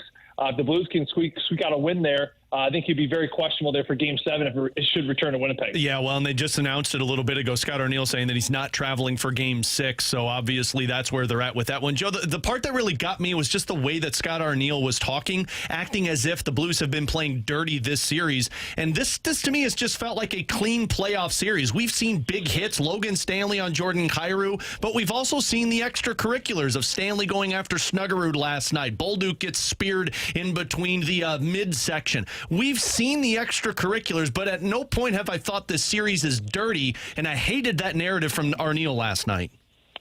I think that he's playing the narrative of, obviously, poor us, and he's trying to set the tone with the league. To me, those comments were basically set up to get the league's attention to do something disciplinary about Braden Shen. I mean, that's the whole thing comes from, where the league's going to have to take recognition to what the comments were, and then really take a deeper look at the hit for Shen. Again, there's nothing there on the Shen hit. I think he's going to be just fine. So now that you look back at the comments, I think that they're kind of you can almost dismiss the comments now, where I think that they were, to me, they were unfair. I think that he was an emotional coach that lost his assistant captain. He's an emotional coach that lost maybe the biggest leader they have on that team. He's looking around, how is this group going to rally outside of it? And he's probably fired up because he's obviously very connected to this team. He cares a lot about these players, and when you have a player that can't play, you're gonna feel the emotions of that. So to me, that's where all that came from. But if you look and you really break down what he said, I could not disagree more. I mean, I think it was crazy what he said, talking about the league and trying to get the attention of the league over the last 4 games about the hits and the physicality, the cheap shots. I think it's gone both ways. I think the Blues have gotten away with some. I think Winnipeg has gotten away with some. It's been the most physical series from a number standpoint and an energy standpoint that you've seen across the National Hockey League. This is the series we expected, we thought we would see. But no suspensions have been thrown out yet. I think it's a tick for tack. Could the Shen one be a suspension? Some would argue yes if you're Winnipeg. But could the Cole Perfetti spear on Zach Revoldu? Could that be suspension? Absolutely. Does a Logan Stanley, does he need to be hitting Kyrou there? No. At the same time, Kyrou's got to prepare himself for that hit. So, it could go either way. I think that the Winnipeg feels it's on their side, and the St. Louis Blues feel like it's on their side. So that's hockey. It's playoffs. To me, there's been really nothing that says absolutely this is a suspension. The league needs to get involved. There's been a lot of gray ones. There's been a lot of borderline ones. But I think ultimately the league has taken care of this series the way it needs to. Joe, last night, the Blues top 6 had a tough time of finding offenses. They had just 7 shots on goal last night at 5-on-5 compared to, for context, the Blues' fourth line, which had 5 shots on goal. What did you see from the Blues' top 6 last night? And do you think maybe Jim Montgomery may consider juggling up the lines before Game 6? I think certainly there's a spark that they need, but I wouldn't also, Tanner, I wouldn't think that we need to overreact here. Because if you remember, Jim Montgomery felt the same way about certain players in games 1 and 2 here. At times there was some lifelessness from players in that top 6. There were some players that didn't certainly look fully engaged in games 1 and 2. Well, now you come home for games 3 and 4, and it was a complete turnaround. So I think he's got faith in this team that even though you maybe lost a player or two in last night's game where you didn't notice them, I think he's got the faith that you're coming back home with the matchups that he is going to handle, and I think you're going to kind of free up some of those players, whether it be a Pavel Buchnevich or a Jordan Kyrou, players that were at an elite level for games 3 and 4, got removed from the game a little bit last night through some of these tougher matchups in a tough building, and a team that plays with the lead defends very well. I think also the reason where you've lost a little bit of the top 6 productivity is because of one aspect of this series that continues to hold true, which is playing with that lead. When the Blues get the early lead, their offense just soars. You're feeling it. Connor Hellebyuck starts to struggle. Winnipeg, as good as they have been this year, again, it's the best team in the National Hockey League in the regular season. One area that they have not shown a lot of resilience is coming from behind. So I think when the Blues were at home for games 3 and 4, you grab the lead, you hold on to the lead, and the top 6 and just go. You get the matchups you want. Maybe you can hide Thomas's line on a different line for the matchup for Scott Arneal. But on the road, they got some pretty tough matchups in a tough building where now you're chasing the game. And ultimately, Winnipeg, when they have that lead, they play such a tight defending game where there's just not many options. So come Game 6, on home ice, could you change a couple things? Maybe. But I wouldn't tweak too much because this is a coach, like I said, who has a lot of faith in this group, has a lot of faith in the chemistry of the top 6 and the way he's got those trios kind of sorted on home ice. I think he feels very confident with that. Couple more minutes with Joe Vitale, our Blues analyst here on 101 ESPN. Joe, you mentioned it on the broadcast last night, and I thought it was a great breakdown. But just to relay for our listeners that may have missed it, how much of an impact do you feel like was last night not having Tyler Tucker in the lineup? Yeah, I mean, listen, when Tyler Tucker got hurt there in Game 4, from an analytics, optics, surface level, you're thinking, okay, he's a sixth defenseman. Not the end of the world, right? Well, wrong. There's so much more to it than what meets the kind of the naked eye, or maybe a team that is personnel that's just observing the Blues that hasn't been watching or is not as engaged with this group. And you have to go beyond the obvious optics of being just a sixth defenseman. He is a player that the guys just love having around. He's just a wonderful personality. He's just got this kind of naiveness to him, which is really endearing. He's a player that you just feel like that presence is on the ice, on the bench. He can stick up for teammates. He can be physical. Not to mention, he just makes a simple play. Playoff hockey, Alex, as we know, it's about making the simple plays. This game is not rocket science. It's really not. I mean, it's the coach that can get their team to the front of the net and the defenseman to get shots through. You're going to win this series. I mean, plain and simple. The Blues in games 3 and 4, they were the better team about getting to the front of the net in the offensive zone, and their defensemen were great about getting pucks through. You look at last night. Winnipeg was that team. They got pucks through, whether it be DeMello or Sandberg or Stanley or Shen. They found a way to get pucks through that first layer of defense for the Blues on the forward side, and they put bodies in front.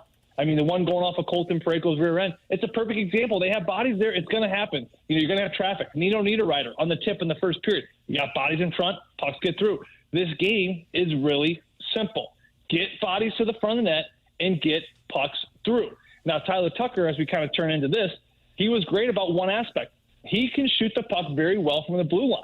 It is something that Jim Montgomery talked about after Game 3, that it's an undercover, very valuable thing in his game. It's not just the bite he plays with. It's not just the physicality. It's not just the simplicity of coming out of the D zone. He can get shots through on the blue line. So I think you miss it there. But at the end of the day, he brings this level of simplicity to the game that really suits playoff hockey. I bring up the net front because we're not talking about tic-tac-toe plays. We're not talking about let's recreate the wheel about how to win a playoff game.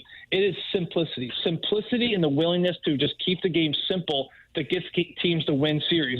And I think that Tyler Tucker really embodies that simplicity of just making the easy play. Maybe it's a soft chip out of the zone. Maybe it's just get a puck to the front of the net. I played with Ben Lovejoy, who won multiple cups there in Pittsburgh, for a lot of reasons. Here's a player that he kept his game extremely simple. He's not going to be walking the blue line like Cale Makar. I mean, for a lot of the series there in Pittsburgh, he was partnered with Chris Letang, who's just tiptoeing and dancing around everyone and making these highlight reel plays. Ben was just a simple make a first pass, get out of the zone, make a chip, get off the ice. I think Tyler Tucker has a lot of that in him, and I think that right now that's probably what this Blues team is missing. Joe, just think, man, 4.5 hours, you're going to be on that bird, getting that nice filet mignon in front of you and flying back to St. Louis. Life could be worse. Life could definitely be worse. No, we're okay here. Everyone's going to be just fine. We're all settled back in at the hotel here. Going to probably get a meal here in a little bit, and eventually we'll make it back to St. Louis. Yeah. It'd be kind of funny, though. Winnipeg is going to beat us back to St. Louis. Who would have thunk that? Yeah, who would have thunk that one was going to happen? And as you pointed out at the beginning of our interview, your pants are dry, and that's a win in my book. You know what? Like I said, at the end of the day, for all you people out there listening, you think you're having a bad day? Well, if you didn't poop your pants, you know what? It could always be worse. Amen to that. Joe, enjoy the rest of Winnipeg, my man, and we'll see you back in St. Louis. Sounds good. See you tomorrow night. There you go. Joe Vitale with us, and he will be on the broadcast tomorrow night with Chris Gerber. He's right, though. If I were to ask my 4-year-old, how was your day? Well, I didn't poop today, so we're good. With the 4-year-old, I feel like that makes more she's sense potty to me, trained right? now. No, she's potty trained now. So now if it is in her pants, it's a bad day. Okay. Understandably. What he was talking about with Tyler Tucker, I didn't communicate that well enough in our opening segment when we were talking about it. Tyler Tucker plays a lot like Carl Gunnarsson. Somebody was arguing with me on the text line saying, like, Alex, all the numbers you just pointed out, that does nothing for me. He wasn't effective. That's why he was so effective. You didn't notice him on the ice. Did you notice Ryan Suter last night? Bradford, you even brought it up. We noticed him in the first period. Yeah. And then really he played, 18 minutes the rest of the game, and he didn't get noticed for the rest of it, which is a good thing. Yeah. But there were two scenarios that he was very noticeable on, as well as Nick Leddy. It's not just one guy. It's the pairing that didn't work. And that is what I think Joe laid out perfectly there. Yeah, and that's what I was trying to relay as well. Is it wasn't so much that there wasn't much offense from the Suter-Leddy pairing. It was the fact that they were noticed on the defensive side of the ice. Because you're right, they gave up the 2 goals. You have the 2 breakdowns. And that what ends up happening. And I love the way Joey said it, right? simplicity is basically, it sounds so kind of cliche of, well, what do you need to do in the playoffs? Well, you got to be simple. That is the key to playoff hockey, is just playing simple hockey. And Tyler Tucker was doing a great job of that, not making mistakes in the defensive zone. And then when he had the puck on the blue line, he was finding a way to get the puck towards the net. By the way, too, on the Mark Scheifele thing, and for those that are just joining us, Scheifele will not travel, according to Scott Arneal. He will not go to St. Louis, so he will not play in game number 6. I was listening to that Ryan Didoshak, who we had on yesterday, and he was pointing out how impactful a massive hit like what the Blues did can be on a series. He pointed out when the Jets played the Golden Knights 3 or 2 years ago, Kyle Connor got hit and was injured in that series, and they lost the next 4. And Mark Scheifele got injured against the Calgary Flames in a series about 5 years ago. They lost that series. So you can really be impacted by one injury, one big hit, and maybe the Blues can capitalize on that with no Scheifele in game number 6. We'll get more into the Blues in the 1 o'clock hour. Coming up next, though, Jordan Walker. What is your level of concern with his first month of struggles? And Cardinals are getting the results, but it's not showing up in their record. What does that do for your confidence? We'll get to that next. BK and Ferrario here on 101 ESPN. Hey, Anthony Stalter here. The Blues are battling the Jets in round 1, and you can join me and the 101 ESPN promo team for a Game 6 watch party this Friday at Cafe Telegraph. Game 6 is set for this Friday, and I'll be out at Cafe Telegraph located at 2650 Telegraph Road in South County as we watch our Blues take on the Jets. Come grab some drinks, some delicious food, and enjoy all the screens to watch the game. That's this Friday with me, Anthony Stalter, for a Game 6 watch party at Cafe Telegraph. Get more details now at 101ESPN.com.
We want to hear from you. Use the Scott Lee Mic Drop feature on the 101 mobile app. Give us your opinion on anything St. Louis sports with a mic drop. Brought to you by the Scott Lee Heating Company. 101 ESPN Sports Center.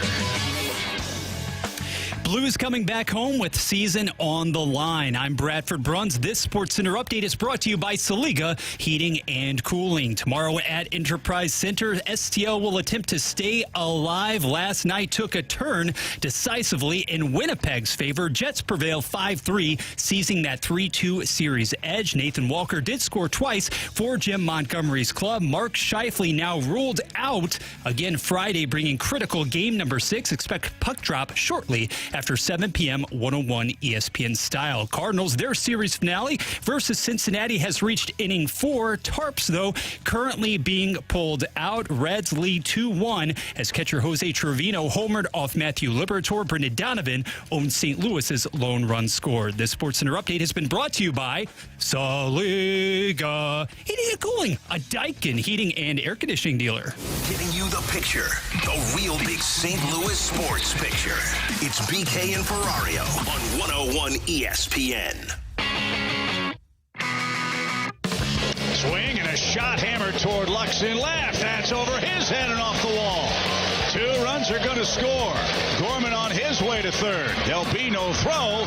Walker with a 2-run double to left.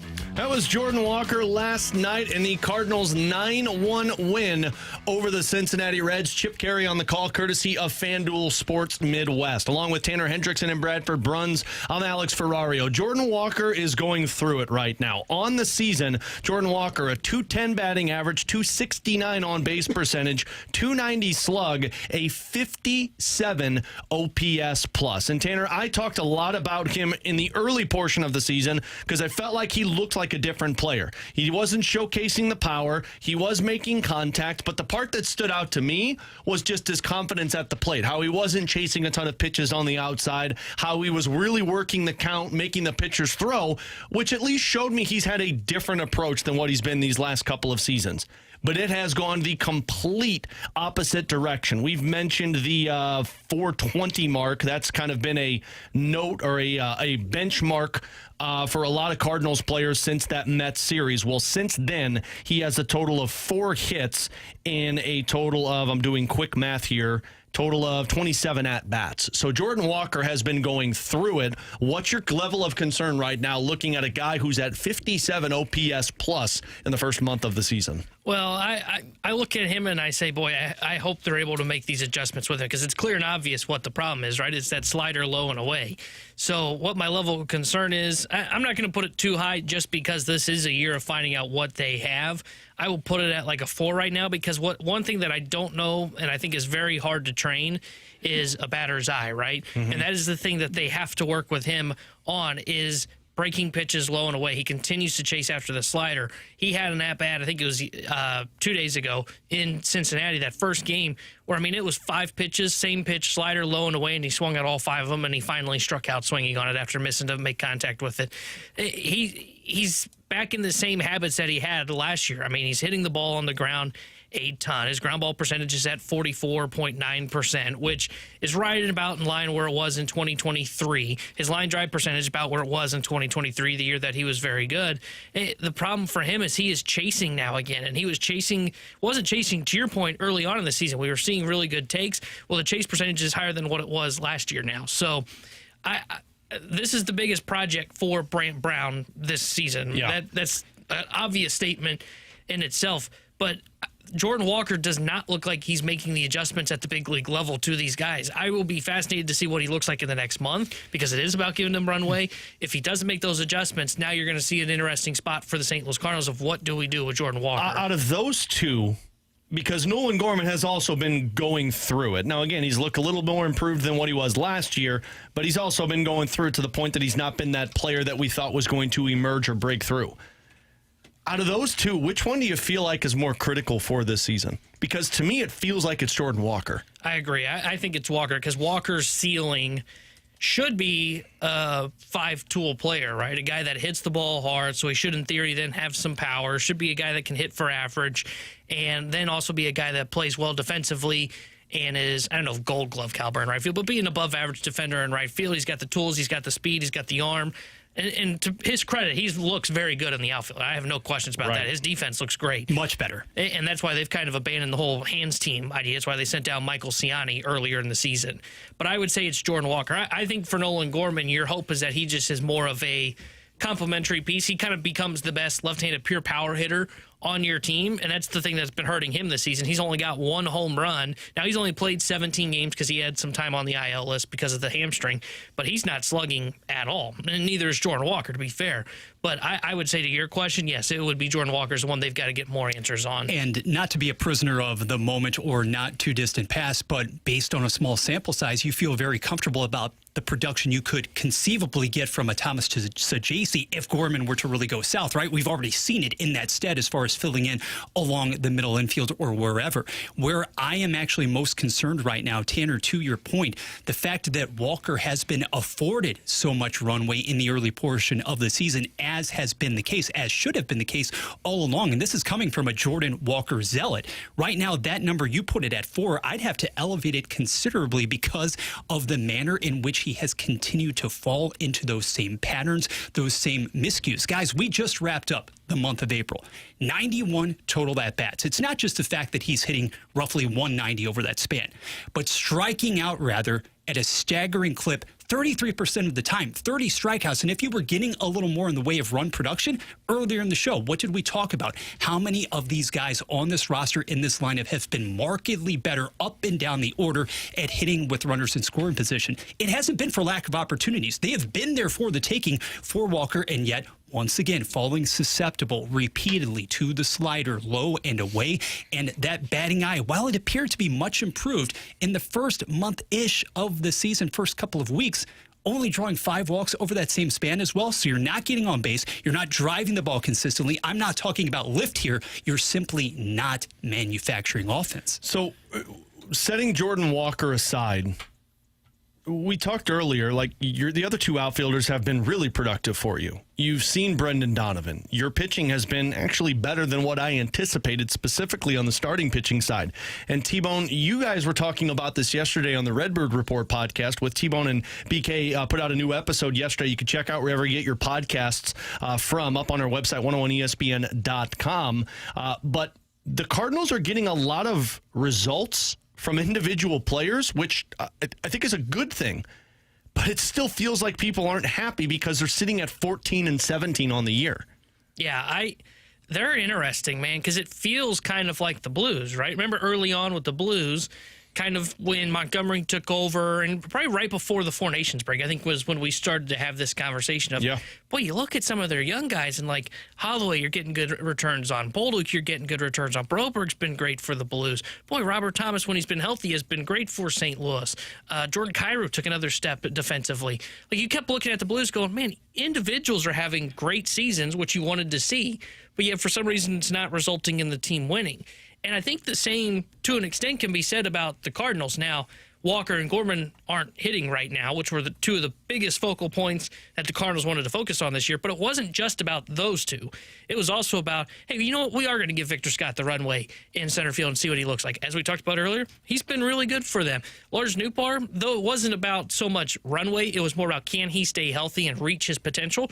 Right now, I would say you're seeing him reaching his potential, and he stayed healthy, knock on wood, so far for the most part of this season. Thomas Saggese, when you saw him, looked pretty good. They are getting positive returns on a lot of their players. And then, as you mentioned, they're starting pitching. Palante and Liberatore have been fine for them so far this year. Mm-hmm. Their biggest problem has been their bullpen. Like, you look at most of their losses, what hurt them? It was their pitching from the relief corps. The relief corps was the reason that they really fell apart. And I said this yesterday on the Redbird Report, and I'll say it again here today. They created almost their own self-fulfilling prophecy of heading towards this path where we talked about yesterday, which is, hey, they seem now to really be pushing on the development. Ever since that Med Series, they've kind of, quote-unquote, waved the white flag and said, hey, these are our guys. We're going to give them the opportunity. Okay, I'm cool with that. But the way you got there is a little weird to where, hey, you weren't willing to change your bullpen enough and fast enough to where it kind of pushed you into that spot, therefore creating their own self-fulfilled prophecy of, okay, now we are really going to go this development route, rather than trying to do what the Blues did this year, which is try and develop these guys while also trying to win and get into the playoffs. And I think the Cardinals can do that same thing. It is where you throw out your guys and you say, hey, no matter what, Jordan Walker is still playing, but we will still make some in-game decisions that help to try and increase our odds in winning this ball game. And they've just decided, we're just going to go with the guys that we have in the lineup, and that's what we have. If that's left on left, it's a bad matchup for Walker late in the game. That's what we're sticking with. Yeah, and honestly, I'm okay with it. I told you in the office that what it really feels like is this season is what the beginning of this season was for the Blues, or maybe it was why they brought in Jim Montgomery. Yes, you wanted to compete, but what was the biggest thing that they wanted to get with Jim Montgomery? You wanted answers for the main players on your team. That press conference was, we've eliminated all of the X factors with Jim Montgomery, where it's like, now we will find out coaching's not the problem. It's either the players or we got to go out and find new ones. They either have success or they fail, and we go on to find different looks. That feels a lot like where they're at right now, the Cardinals, to where I don't get upset about the record. I want to know what's going on with Walker and Gorman, because to me, Walker and Gorman are really what Thomas and Kyrou were when Jim Montgomery was brought in. Are you the superstar player that we think you are, or are you just a complimentary piece that can't put us over the top? That's where it really feels like they're at right now. The difference, I guess, is when Jim Montgomery was brought in, it was able to eliminate that X factor of is it the coach? I do think partially they've done that with the Cardinals, because you've brought in a hitting coach now that has made changes with these guys. I think they've completely done that, because I think they, to your point on the hitting coach, this is going to sound weird, he's kind of that role of Montgomery, because he's the one that is working with them behind the scenes on, makes sense. Here's what we're doing at the plate. And that's not to say Ali Marmol's not helping them with that, but it is more on the hitting coach than it is for Ali. Ali as a manager is more of the building out the lineup, making the in-game decisions. The hitting coach is the one that's helping you more behind the scenes. Development. Yeah, kind of like Monty's development. Who was it that helped Bolduc with his shot? That was Claude Julien. That's right, Julien. Yeah. That's kind of that role here in this situation with Walker. Yeah, it's a really good comp there, and I think that's part of the reason. Look, it's just it's the presence of the Cardinals. People expect them to always be World Series contenders, but it is a little bit of, you have to put yourself in the situation and look at what the Cardinals were accomplishing this year. That's what I think priority number one is, and it's why I've been fine with all of their decisions and not really worrying about that overall record. Tanner Hendrickson, Bradford Bruns, I'm Alex Ferrario. We'll get back to the Blues in about 10 minutes or so. Did Connor Hellebyuck find his game last night, or was that eerily similar to what Game 2 was? I'll explain. Coming up next, the Junk Drawer here on 101 ESPN. Tonight, the NBA playoffs are on ESPN. Nuggets and Clippers. Pregame at 8:30. Tip off at 9. Your home for the NBA is 101 ESPN. Alex Ferrario back with you to tell you about my friends out at Rhino Shield, taking care of the exterior of your home. And look, with all of this rain that we have been getting over these last couple of days and what's to come, it's a lot of moisture that's going to be hitting your house. And if you don't have the proper paint or coating on your home, and it's going to start to deteriorate over time, and you're going to be talking about painting it again and again and again. It's why you need Rhino Shield's work. It's the coating of a Rhino. It's 100% waterproof. It deflects 90% of the UV rays. What you're getting is security with your home. I had this done, Rhino Shield's work, back in 2016. Had Darren come out, showcased his work, explained what was going to take place, the 25-year transferable warranty. Today, what is this now? 9 years later, quick math for you. It looks brand new than what it did when we had the job done. So give Darren a call today. Ask him about the Rhino Shield's work. He'll explain the whole process to you, give you the free estimate, and walk you through the entire process. 877-25-RHINO, 877-25RHINO.com.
to more of it. It's BK and Ferrario on 101 ESPN. Let's open it up. The Junk Drawer with BK and Ferrario.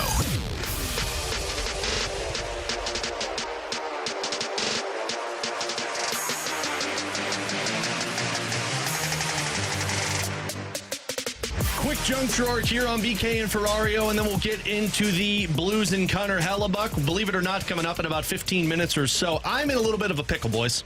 I need some help. I need to find out, I guess, if I'm a jerk. That's really where we're at. Don't answer it. No, don't answer it. I'm just going to lean yes until you can convince me otherwise. So at this time of the year, obviously life is crazy with hockey season. So I'm home, my wife's home. We juggle our schedule, which means a lot of the work around the house can't get done because I'm with all of the kids. When she goes to work, she's by herself. So there's not a lot of time where we're both home. My lawn is now above my ankles. Like it is absurdly long. I don't know when I'm going to get to cut it because it's been freaking raining every single day. There's hockey still to be played. At what point do you become a jerk to where your lawn is too long and your neighbors start to hate you? Oh, I think in this situation, I mean, maybe I'm wrong because I don't have to mow my lawn. Well, I guess that's true. Yeah, you're in an apartment. I have an apartment complex, so they have people that come and do it. I feel like in this situation, especially because the weather's been kind of bad of late, I think you're good. I think unless it was like summer and it's been dry for 2 weeks and you haven't done it, I think then you're the jerk. Then I think you're the jerk. I think right now because of the rain, I saw yesterday that was the most rain we've gotten in an April in the history of St. Louis since they've been like tracking it, and that was like wonderful. To the late 1800s, which was insane. And it's not stopping soon. No, it's not. Like for the next 6 days, it's supposed to rain. Yeah, I think you're good. I don't. This is the one where I'll say you're not a jerk. And see, like the part two is like now, you would be a jerk if you like mowed at like 8 o'clock or something. Yeah, no, that would be bad. I don't do that. But see, like I'm also like super anal about it, and like I don't want to cut my grass unless I know it's dry. Like, I don't like cutting it wet because then it balls up and, it ruins your lawn. And so it's like, okay, well, I don't want to do that. I got to wait till it's dry. But then when you wait till it's dry, you either don't have time or it rains again. I don't want to make a blanket statement here. It does depend as well, guys, on the neighborhood in which you reside, does it not? Because you're playing the comparison game as well. Come on, depending on the county, depending on the city. That's where I feel like a jerk, though, because all of my neighbors have their grass cut. But it's like I'm barely home. And so I just wanted to make sure I'm not the a-hole that's like, oh, his grass is super long. It's like, I promise I'm going to cut it. And it's not typically like this. Well, let's be honest. Do you have that implicit neighborhood expectation? That's the thing. Are you feeling it? Are you feeling it? See, that's the thing. There's people around that have their grass lawn too, and typically do your neighbors have an idea of like what you do? Yeah. Okay. Yeah. Then I think and all the people around me know how busy our schedule is. I think like if like somebody didn't know and then they said something to you, like it's pretty self-explanatory. Hey, like here's what I do. Here's why I haven't got to. I promise I'm trying to get. People to it. see me sitting on my back porch just staring at my lawn that's like above my knees and be like, I'll get to it when I get to it. Yeah. Well, as long as you haven't had like a legitimate 4-day window where it was dry to where you did it and you pushed it off rather than and then use the excuse in the back of your mind, well, I had to work, but I was actually home 2 of these 4 days. Didn't do anything? Yeah, okay. So see, this is probably the first time in the history of BK and Ferrario that I am not a jerk on the Junk Drawer segment. You're good, buddy. No, this one you're good. There we go, guys. Now I feel great about myself. Let's talk about how Connor Hellebyuck wasn't a savior last night next on 101 ESPN. 101 ESPN has your last chance to still win your way in for free to C311, along with The Urge, The Toadies, Finger 11, and more at Point Fest. Coming up on May 17th at Hollywood Casino Amphitheater. Tickets for Point Fest featuring 311 are on sale now. Just what dope is. Find all the ticket info and get entered to win free tickets for the show right now, either at 101ESPN.com or on your 101 mobile app. Powered by Dobbs Tire and Auto Centers.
from you. Text us at 314-399-9646 on the Air Comfort Service Heating, Cooling, and Insulation text line on 101 ESPN. This is exactly where you want to be listening to us. It's BK and Ferrario on 101 ESPN. It's time for a Blues playoff report presented by English Sweep Fireplace and Chimney Restoration. Schedule your chimney inspection at EnglishSweep.com.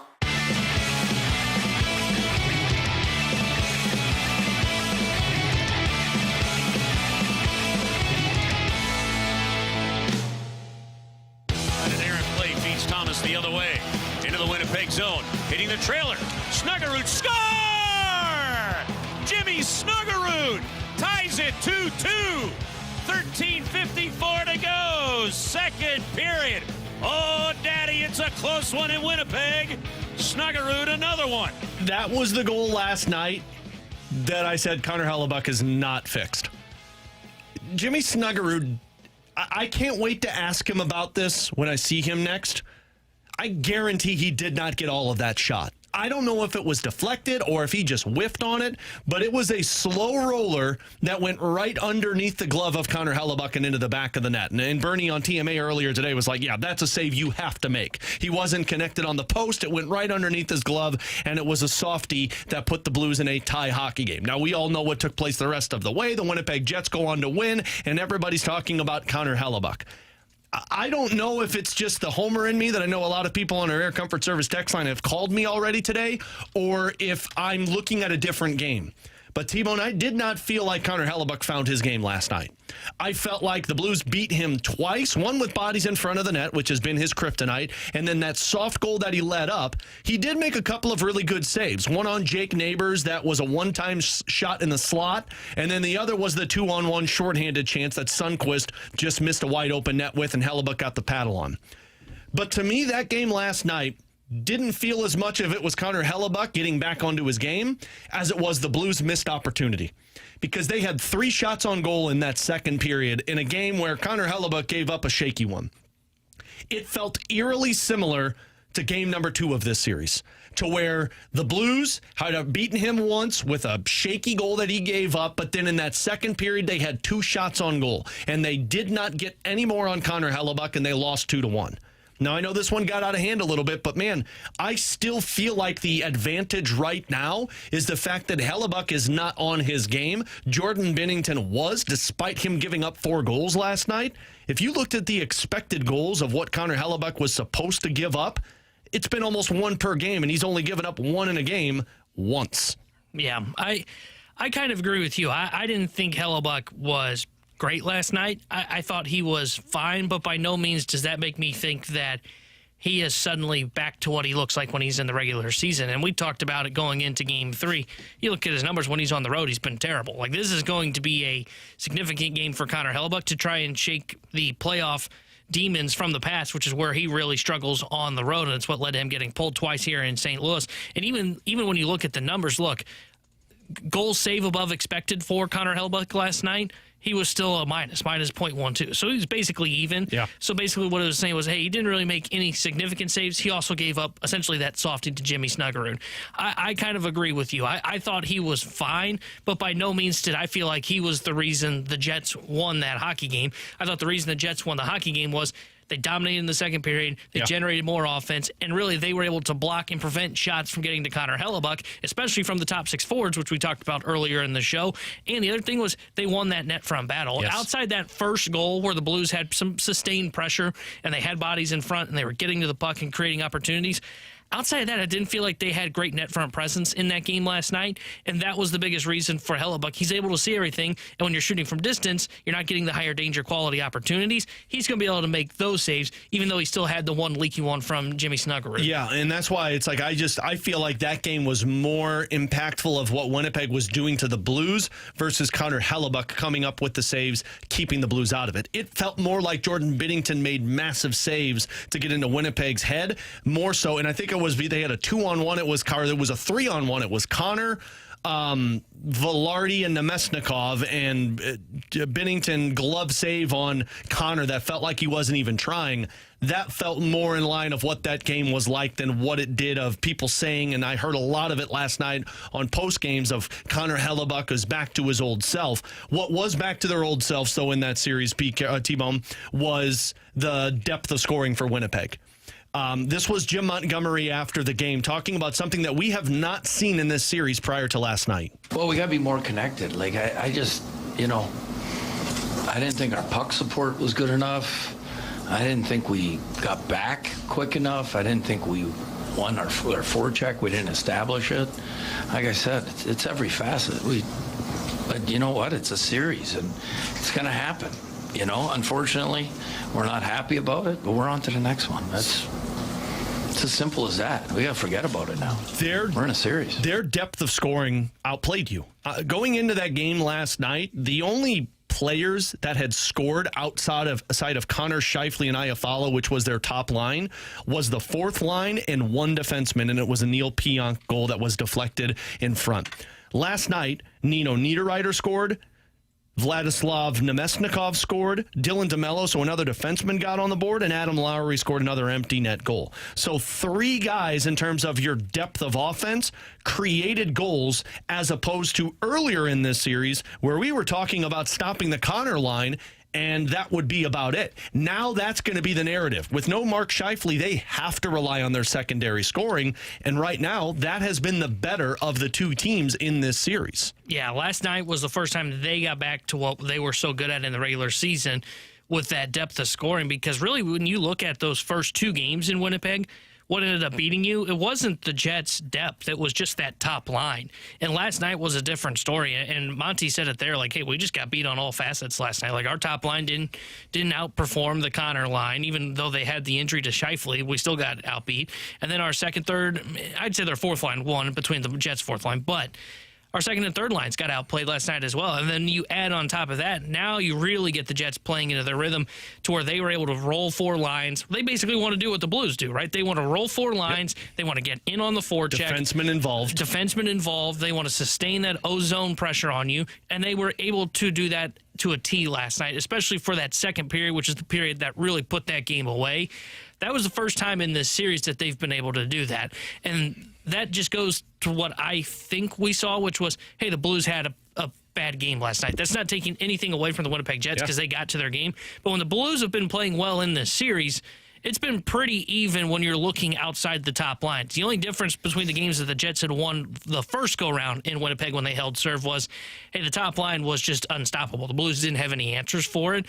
This was the first time we've really seen their depth of scoring actually show up in this series. It'll be interesting to see because that will be something to monitor because I talked about it going into games 3 and 4 when you looked at the numbers. You said, hey, look, the goaltending is in favor of the Blues. The special teams is in favor of the Blues. Now it's just about winning at 5-on-5. Yeah. If one of those three things tilts in favor of the Jets, there's a chance that they will be the ones that end up leaving Enterprise Center going on to the second round rather than having to travel back to Winnipeg for a Game 7. Yeah, from the 618. Please clarify for me because listening to you guys, I would think the Blues won. They did lose last night, correct? Look, by no means am I saying that the Blues should have won last night. They got outplayed. But there are specific elements in that game that you notice the difference between games 3 and 4 versus game 5. And then also in game 1 and 2. That was the first time in this series that I have seen the Blues be the inferior opponent for 2+ periods. And that's where this thing comes down to right now. I could absolutely see a scenario where the Blues lose tomorrow and they are out in 6 and we're talking about the offseason on Monday. But I also believe Connor Hellebyuck has not been a world beater and was not last night. I don't believe that the even strength offense for the Winnipeg Jets has been very dangerous. I think the problem right now has been the Blues unable to get to their game in Winnipeg, and that's the narrative of this series. With Tanner Hendrickson in Bradford Bruns, I'm Alex Ferrario. Coming up at 15, we'll talk about the roller coaster of a series that the top line players have had and if changes can be made. But coming up next, it's a Thursday staple, believe it or not, here on 101 ESPN. Tee off with the morning after at the return of the Totem Golf Tournament, presented by Michelob Ultra on May 29th and 30th at Oak Valley Valley Golf Course and Resort. Get your foursome together for a full day out on the course with TMA, including complimentary breakfast from Donut Drive-In, lunch from Lee's Famous Recipe Chicken, all your Michelob Ultra, the 100 West Dental closest to the pin competition, a long drive contest courtesy of Pondoff's Anonymous Recovery Podcast, and an after party with food from Texas Roadhouse on Thursday and Super Smokers Barbecue on Friday. Registration is now open with a portion of proceeds benefiting the St. Louis Hero Network in honor of Brian McKenna. Find all the Dotem info now at 101ESPN.com. Refreshed by Michelob Ultra, superior light beer.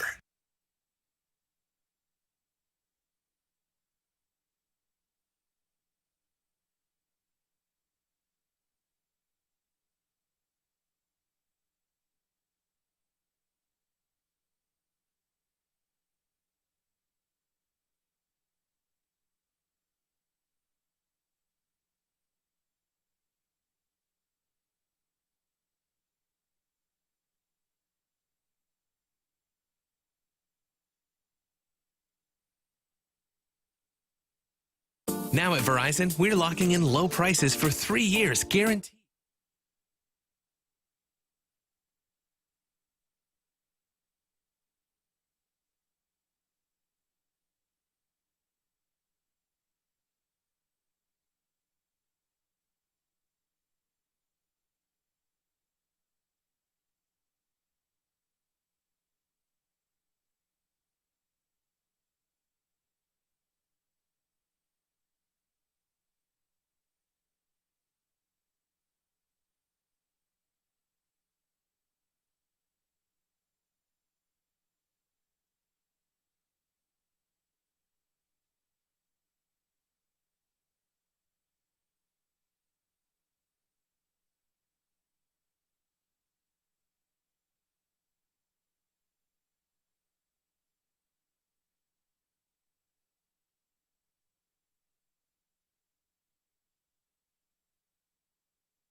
Oh, yeah.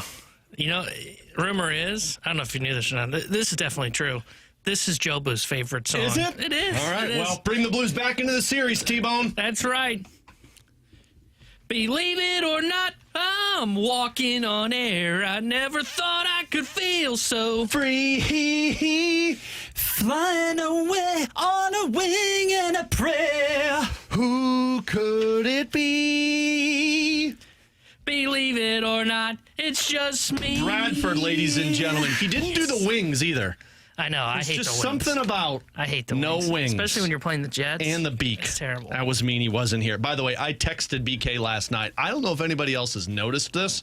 Connor Hellebyuck's got a schnoz on him. And I texted BK and I said, man, you and Hellebyuck might have the same size nose. And then he said, I'm on vacation, bleep off. And so I stopped bugging him. And then he tried to join the show today. Yeah, and then he tried to hop on with us. I said, nope, you're on vacation. You told me to bleep off. You're bleeping off with this one. My wife actually says that he has many bird-like characteristics. She loves the birdies. So are you talking BK or Hellebyuck?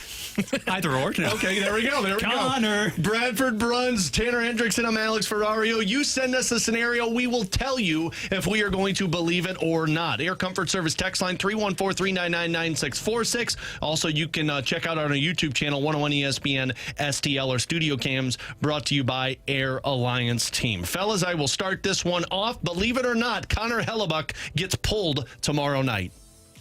I'm not going to believe it. I don't think, even if he gives up 4 or 5 goals, I think you're at the point now in the series where you cannot pull him, and especially if you are in that situation, you don't want to pull him and lose his confidence going into a Game 7.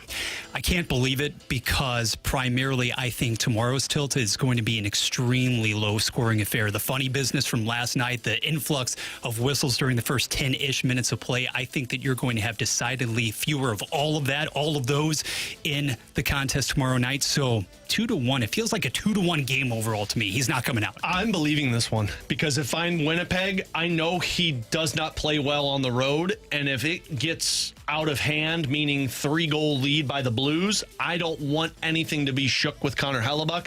I get him out of that game because if you go down by 3, does not matter. Make sure you're ready to go for Game 7. So I can see a scenario where he does get pulled, but it all comes down to the Blues putting the hurt on Hellebyuck. T-Bone? Guys, believe it or not, we will see a change on the Blues top line going into tomorrow night. From the start? Yeah, a lineup change. Line change. Line change. I'm not going to believe this because I don't know what else you do. Neighbors has worked up there, but it doesn't generate the same offense. And frankly, that second line, I don't know who you put there. The change I guess I could see is you take Kyrou off of that second line, drop him to the third line, move Bolduc to the top line, and then Snuggerud to the second line. There's too much juggling, in my opinion. And in a Game 6 do or die, I'm going to stick with the line combinations that got me back into this series. So I'm going to say not believe it. I don't think it happens. I'm not going to believe it from the very beginning. I do think you will see an adjustment, and it will happen sooner than it did in game number 5. But as far as from the opening draw, you maintain the continuity, you roll with it, you go best on best, well, best at least against Winnipeg without Scheifele, and you see what happens. Yeah, I'm going to say not believe it as well, though I think there is a fair argument to potentially just flip. I think if you did it, you would flip Kyrou and Snuggerud like they did last night. Mm-hmm. But I kind of agree with what Joey said. You don't want to overreact, right? Continue to show confidence in the group. This is really the first game that you've been significantly outplayed. So I say not. I think they're going to stick with their lines. I don't even think they're going to pull Texier. I know you brought up the idea earlier in the show, maybe insert Joseph back in and pull Texier back out. I think you stick with it all together. I know that he had a bad game. I think you just run back the same lines for a crucial game number 6. I can see it. Bradford, what do you got? Well, guys, we don't have a ton of round ball talk around these parts, but a pretty significant result in the NBA last night. Number 6 Minnesota knocking off the Lakers, eliminating them in 5 games in an upset there. So believe it or not, the much celebrated, the much ballyhooed Luka Doncic will never win an NBA title. I'm going to say believe it. He's going to be the Lakers. You build around the Lakers, and when LeBron retires, whenever that is, then maybe you can start to make some differences. But for me, we've seen them put some top players around Luka Doncic, and he has been unable to win one yet. So I don't want to say never, but it does feel like at this point of his career, it's going to be tough to put together a team that can win a championship. Boy, this is a believe it or not from First Take. Stephen A. Smith, start yelling on this one. Yeah, welcome. I would say believe it for now, just because I think the problem with Luka is the same problem that James Harden had. Oh, allergic to defense? Allergic to defense, exactly. And look, when a team moves on from a superstar, which I still think Dallas made the wrong decision, you can't win an NBA title without playing defense. I know he got there last year. I will say believe this, though. I do not think that he will win an NBA title. You've got 2 major issues with both Harden and Doncic, and not surprisingly, they go hand in hand. Not playing the defense consistently or at all, and also, we'll just say it, a matter of conditioning here. Nico Harrison knew something all along, the GM in Dallas. That's why he was definite and definitive about his ability, his willingness to move Doncic prior to the deadline. Anthony Davis was a foremost rim protector, okay? He was the necessary, the best possible sidekick for LeBron at this point, the twilight of that career. Unless something drastically changes as far as him actually expressing an interest in wanting to play on both ends of the floor, that game is not going to age well, even on one end. Let's get to some of these on the Air Comfort Service text line for the 314. Believe it or not, Blues push their chips forward next offseason. I'm assuming that means this offseason. I will say not believe it, because the way that that's worded, I'm assuming that is kind of like an all-in. I don't think you're all in yet to where you're going to be giving up draft picks, a ton of prospect capital, unless there's something out there that just kind of happens to show up. I don't think they're there yet. I don't think they're at the spot where they're ready to make what I would call like the Ryan O'Reilly trade. Yeah. So I will say not. I'm not going to believe this. I think they're going to do marginal improvements this year, not take the big swing. Yeah, I can't believe it whatsoever here because next season you are set up for all intents and purposes to hit the ice running, hit the ground skating, either or. You're going to have that opportunity to begin the regular campaign under Jim Montgomery. The expectations are right there. You understand the brand that is going to be successful for this hockey club. And even without making any major waves, I think you are right there. You could be representative and obviously competing with the likes of Dallas, Colorado, Winnipeg in your own division for top honors 2 or 3 as soon as next season. Going into 26-27 is going to be the all-in. That's going to be the moment where they spend money in free agency or they make some type of big trade. It's obvious their area of weakness. They need to fix their defense. They need to make sure that they've got somebody who also can perform in the top 4, but I don't think Doug Armstrong is going to actively be trying to move off of contracts, all the while also trying to bring an upgrade in, and I don't expect them to be players in this free agency. So I'm not believing this. I think this is going to be a little bit down the road before you go all in. Frankly, you're playing with house money right now. This offseason, hey, we've got Dylan Holloway healthy. We've got Dvorsky coming in. We've got a Snuggerud who's going to be here for a full training camp. We're in good shape. From the 636, believe it or not, the Blues will win this series because the Jets lack a killer instinct.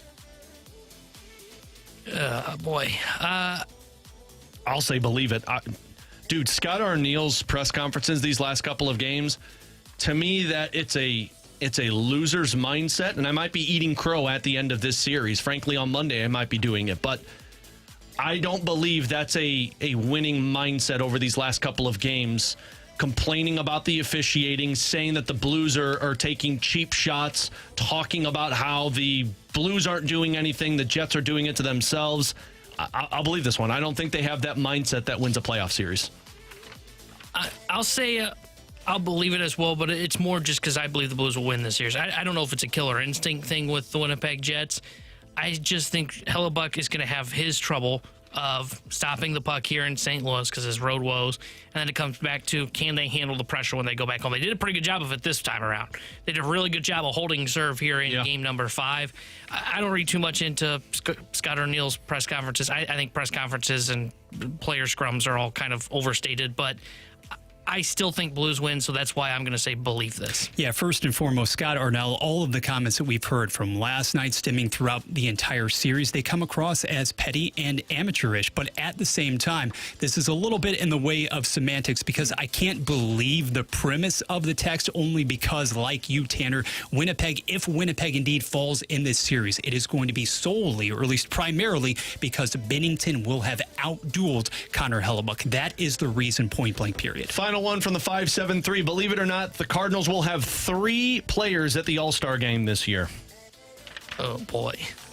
So I'll say Donovan gets in. Helsley gets in. Who would be the other? Newpark could get in. I'll say not believe it, and it's not because I don't think they have 3 guys potentially worth it.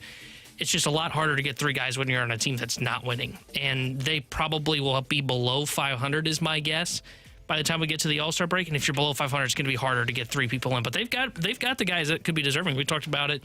I think Donovan's deserving. Newbar looks to be deserving so far. And Ryan Helsley will be in that conversation again as well. Mm-hmm. Well, Helsley will have to go on quite the run in order to actually record, I think, the requisite number of saves. Now, there's a lot of time left, understandably. Donovan would seem to be at this point in time like a shoo-in. We'll see how the production continues to evolve during the course of the first half. I want to see Newbar remaining in the lineup there. But right now, the only surefire selection to me, guys, is Brendan Donovan. Maybe you get a pair, but I just don't know who else actually works his way into that equation. Yeah, I think at best 2. I think you get one of Newbar or Scott and Brendan Donovan, and I don't know if you can get any more than that. Maybe if Arenado gets hot, maybe he pushes again. Playing elite defense could be, maybe. Yeah. We'll see. But 3 seems outlandish, but hey, I mean, maybe. Tanner Hendrickson, Bradford Bruns, I'm Alex Ferrario. That's the type of takes people want on BK and Ferrario, right? Maybe. Well, what I can tell you, something that isn't a maybe, this is a terrible transition. Blues have not been getting the production that they need from their top players. Do you do anything to that top line, and who needs to step up? We'll get to that next here on 101 ESPN.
Now listen to 101 ESPN On Demand. Get caught up on all our shows and podcasts at 101ESPN.com or on the 101 mobile app. 101 ESPN podcasts are presented by the Schaefer Door Company. 101 ESPN Sports Center. Redbirds and Reds wrapping it up. I'm Bradford Bruns. Your Sports Center update is driven by Johnny Londoff Chevrolet plus Johnny Londoff Autoplex. Right now at Great American Ballpark, St. Louis trails Cincinnati 2-1 in their rain-delayed series finale. Jose Trevino launched the opening salvo, a 2-run homer off Matthew Liberatore before Brendan Donovan came around to score in inning 3. Lefty Andrew Abbott started for Terry Francona. Hockey, Blues Jets Game 6 arrives tomorrow night. Top flight Winnipeg center Mark Scheifele has been ruled out already. Puck drop 7 p.m. on 101 ESPN. The Sports Center update has been driven by Johnny Londoff Chevrolet and Johnny Londoff Autoplex. See them at Londoff.com. Chevy, together we drive. Are you kidding me? Giving you the picture, the real big St. Louis sports picture. It's BK and Ferrario on 101 ESPN. It's time for a Blues playoff report presented by English Sweep Fireplace and Chimney Restoration. Schedule your chimney inspection at EnglishSweep.com.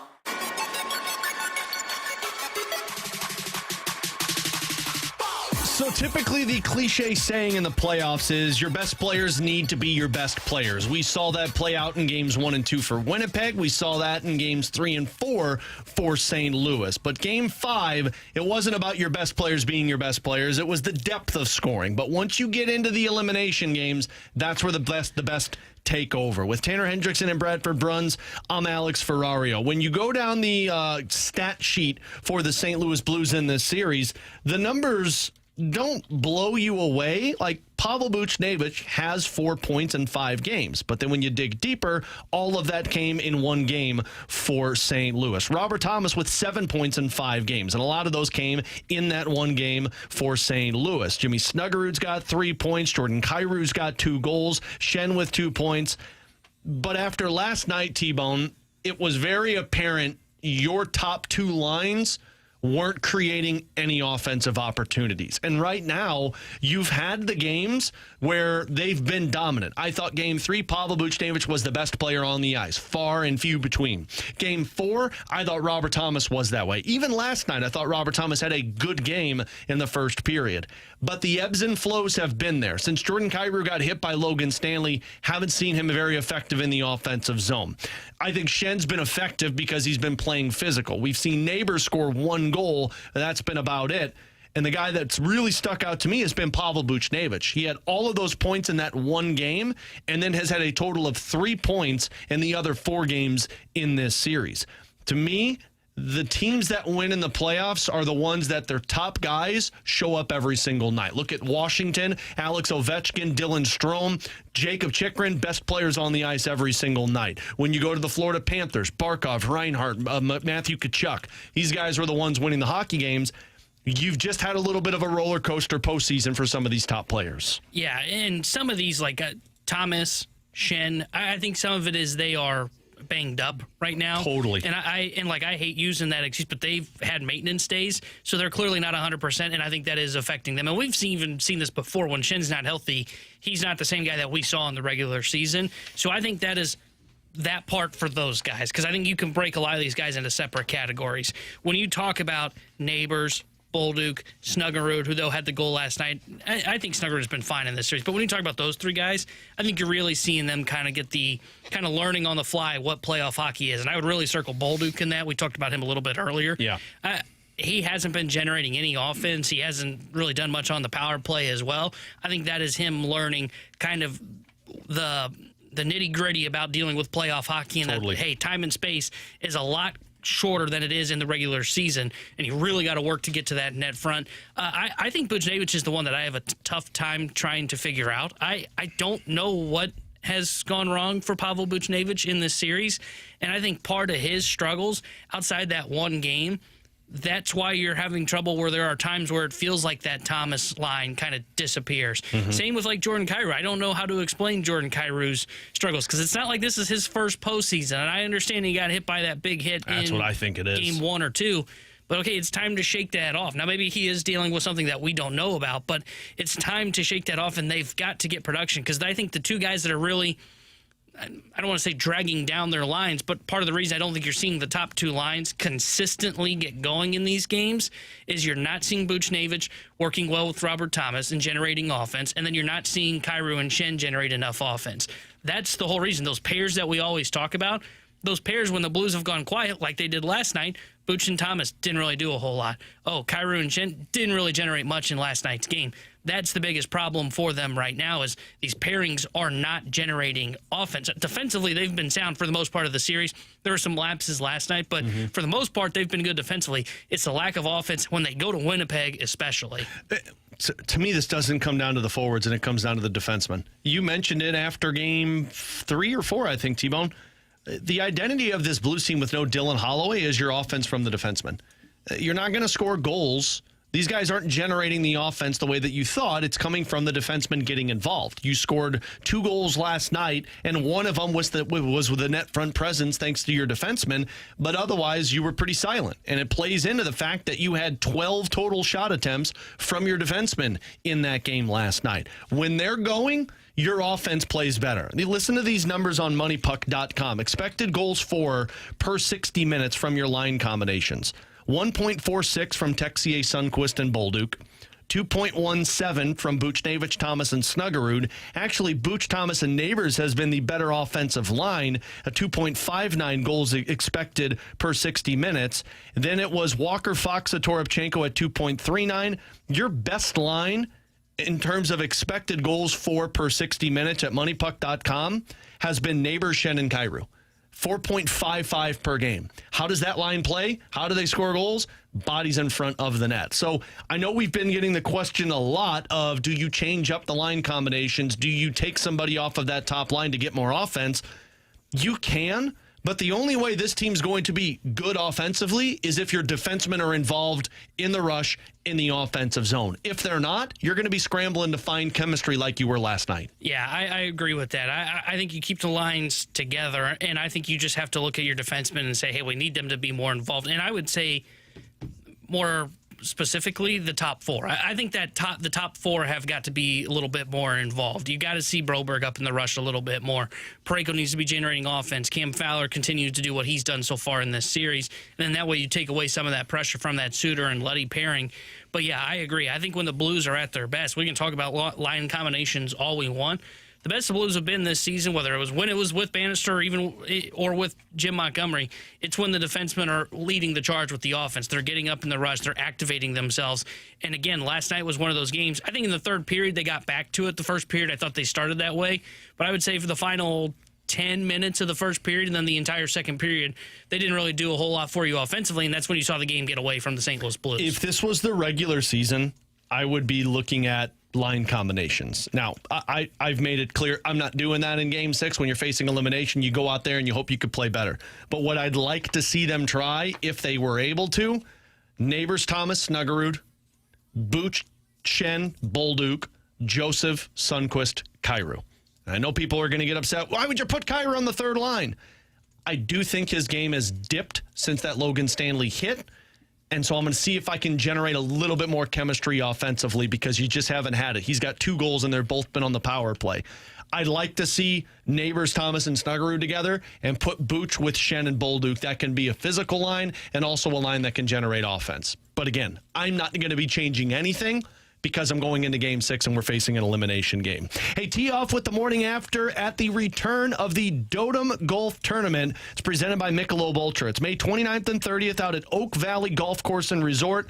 Get your foursome together for a full day out on the course with TMA, including complimentary breakfast from Donut Drive-In, lunch from Lee's Famous Recipe Chicken, all your Michelob Ultra, the 100 West Dental closest to the pinned competition, a long drive contest courtesy of Pondoff's Anonymous Recovery Podcast, an after party with food from Texas Roadhouse on Thursday, and Super Smokers Barbecue on Friday. The registration is now open. A portion of proceeds benefiting the St. Louis Hero Network in honor of Brian McKenna. Find all the Dotem info now at 101ESPN.com. We'll come back and rewind it and give you a chance to win Post Malone and Jelly Roll tickets here on BK and Ferrario.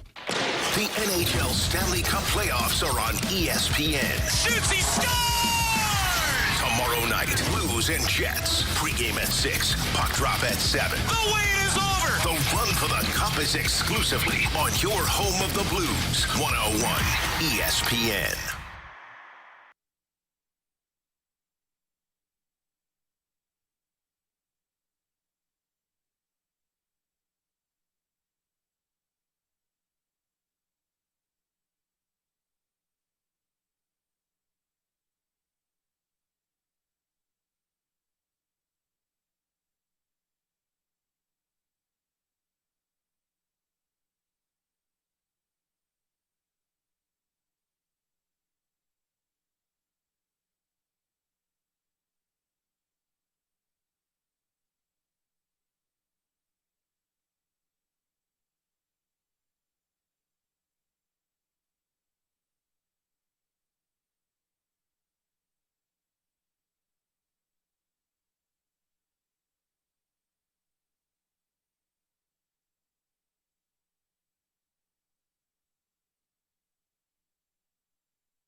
right back to more of it. It's BK and Ferrario on 101 ESPN. Let's run it back with a daily rewind on BK and Ferrario. Brought to you by Gloria Loom, your home sold guaranteed realty. Selling your home begins at GloriaHasTheBuyers.com.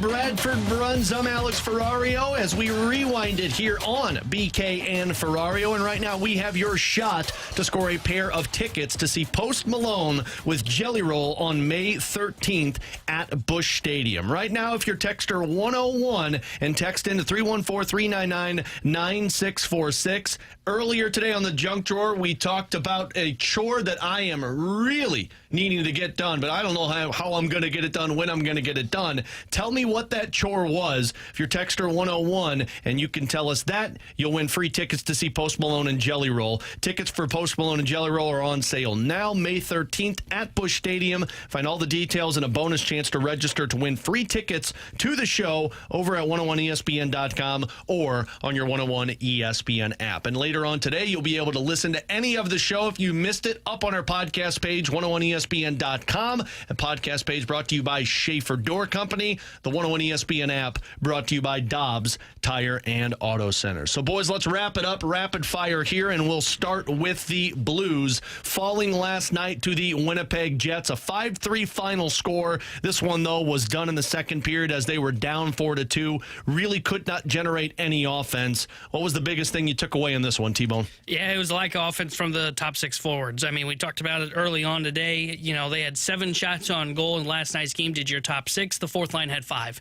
You're going to need more offense from the top 6. I don't think you juggle up the lines. We'll see what they look like. We'll be at Enterprise Center tomorrow, and we'll see the morning skate. My guess is Jim Montgomery's not going to juggle things up. I agree with what Joey told us earlier. You know, don't want to panic too much. You keep things the same. I think you do need to see a little bit more offense from your defensemen if you're going to try and capture Game 6 and force a Game 7 back up in Winnipeg. Yeah, the lack of punch up front and then also the regularity with which Winnipeg was able to slip behind your defense, shoring that up, and then the complexion that could change tomorrow. Not having Scheifele right off of the bat could transform everything. Can those secondary sources, as Tanner alluded to earlier in the show, be able to really prolong and sustain the offense that we saw yesterday for a full 60? I'm going to be really interested in the physicality in this one. Obviously, Winnipeg is upset about the Braden Shen hit on Mark Scheifele. I'm glad there's no disciplinary conversations taking place. It wasn't a dirty hit, in my opinion. Winnipeg's going to, though, be really pissed off about that injury to Mark Scheifele. And I also think it's an opportunity for the Blues to pounce. We'll talk more about this tomorrow, but this team, in my opinion, has been played their best hockey when they've been a caged lion. When they've been backed against the walls, that's when they come out swinging and typically get that knockout punch. Can they do it for 2 straight games, though? That's going to be the real question for this Blues squad. And also Connor Hellebyuck. I think Binnington has been the better goalie from start to finish. I thought Hellebyuck didn't look great once again yesterday. The Blues, though, need to pounce on the road, or when they're at home with Connor Hellebyuck, who's been very fragile on the road. And to your physicality point, my thing too with the Blues and their lack of offense from last night, without that lack of offense, without kind of being the driving force in the game, what happened? They only had 1 power play. Yeah. And they went 0 for 1. And they've been really good on special teams in this series. That is one area that they were really winning before Game 5 last night, and they only went 0 for 1. But even in that 1 power play, they didn't look very good on it. That is one area for me. If you can get the offense rolling again, you can get those 4 lines going. What we've seen from the Blues is they're able to draw penalties, go to the power play, take advantage, beat Hellebyuck, and that's what's been one of the keys to their success in this series. That'll be something to keep an eye on in Game 6 tomorrow night. Can you draw penalties and get back on the power play? Yeah, you do need to start scoring on the power play. You've missed these last couple of opportunities, but credit to the Winnipeg Jets, man. They have done a really good job of changing their dynamic on the penalty kill to not allow a lot of those chances chances from the Blues. On the Cardinals side of things, they got 2 wins yesterday and last night in the doubleheader against the Cincinnati Reds. I believe this is the one trying to even up the series because it was 4 games. They lost game 1, or they could win the series. They're down 2-1. It's in a rain delay. John Denton just tweeted out that it's expected to resume in about 20 minutes. T-Bone, bigger picture with this. It's good to get the win against the Reds. Hopefully you can pick up the series win. But for the Cardinals, it's just continued to be the big picture, and you're starting to see the explanations, or the payoffs, I should say, with some of the younger players of what they're trying to accomplish. Yeah, they're getting good returns on Victor Scott. Scott's been able to adjust after going through a little bit of a lull and on fire here over the last 10 games or so. And then same for Nootbaar. Nootbaar's played very well all season long. He's got a 400 on-base percentage coming into today. So he's really finding his rhythm. He's reaching the potential that the Cardinals had been telling us about. Just a matter of him staying healthy. And you know what? If they can find a way to come back and win this game today, think about what we talked about going into when they started that series against Milwaukee of, hey, Milwaukee's been kind of the older brother to you now. They can potentially take 2 or 3 from Milwaukee and potentially take 3 or 4 from the Cincinnati Reds, 2 teams that I said were kind of in that same tier with the Cardinals as, hey, Cubs clearly tier 1. I think tier 2 is Reds, Brewers, and Cardinals, and then the Pirates are the other one. But who would have thought? Though I know they're more focused on the development right now than the winning, it is a good sign to see, hey, you might be that best team of that group of 3 between you, the Reds, and the Brewers. Yeah, and then even some of the completely unexpected sources, guys we didn't get to reference earlier in the show. Pozo, for instance, getting the start today already with 1 hit. You could put Pahis, I think, into that same category. The only downside from today, for me, guys, from basically the standpoint of the entire roster, the fact that the rain delay basically wipes out Liberator from maybe making that 6th consecutive start of 6+ innings. He's really been a revelation, too, so exciting stuff. We'll see. They come home tomorrow night to take on the Mets. We will be back with you tomorrow. T-Bone mentioned us, along with the Fast Lane broadcasting from Enterprise Center. Game 6, Blues facing elimination tomorrow night. Puck drop is at 7. Pre-game starts at 6. We'll be back with you tomorrow. Huge shout-out to Bradford for taking care of us with BK gone. Have a great rest of your day. Fastlane coming up next here on 101 ESPN. Hey, Anthony Stalter here. The Blues are battling the Jets in round 1, and you can join me and the 101 ESPN promo team for a Game 6 watch party this Friday at Cafe Telegraph. Game 6 is set for this Friday, and I'll be out at Cafe Telegraph located at 2650 Telegraph Road in South County as we watch our Blues take on the Jets. Come grab some drinks, some delicious food, and enjoy all the screens to watch the game. That's this Friday with me, Anthony Stalter, for a Game 6 watch party at Cafe Telegraph. Get more details now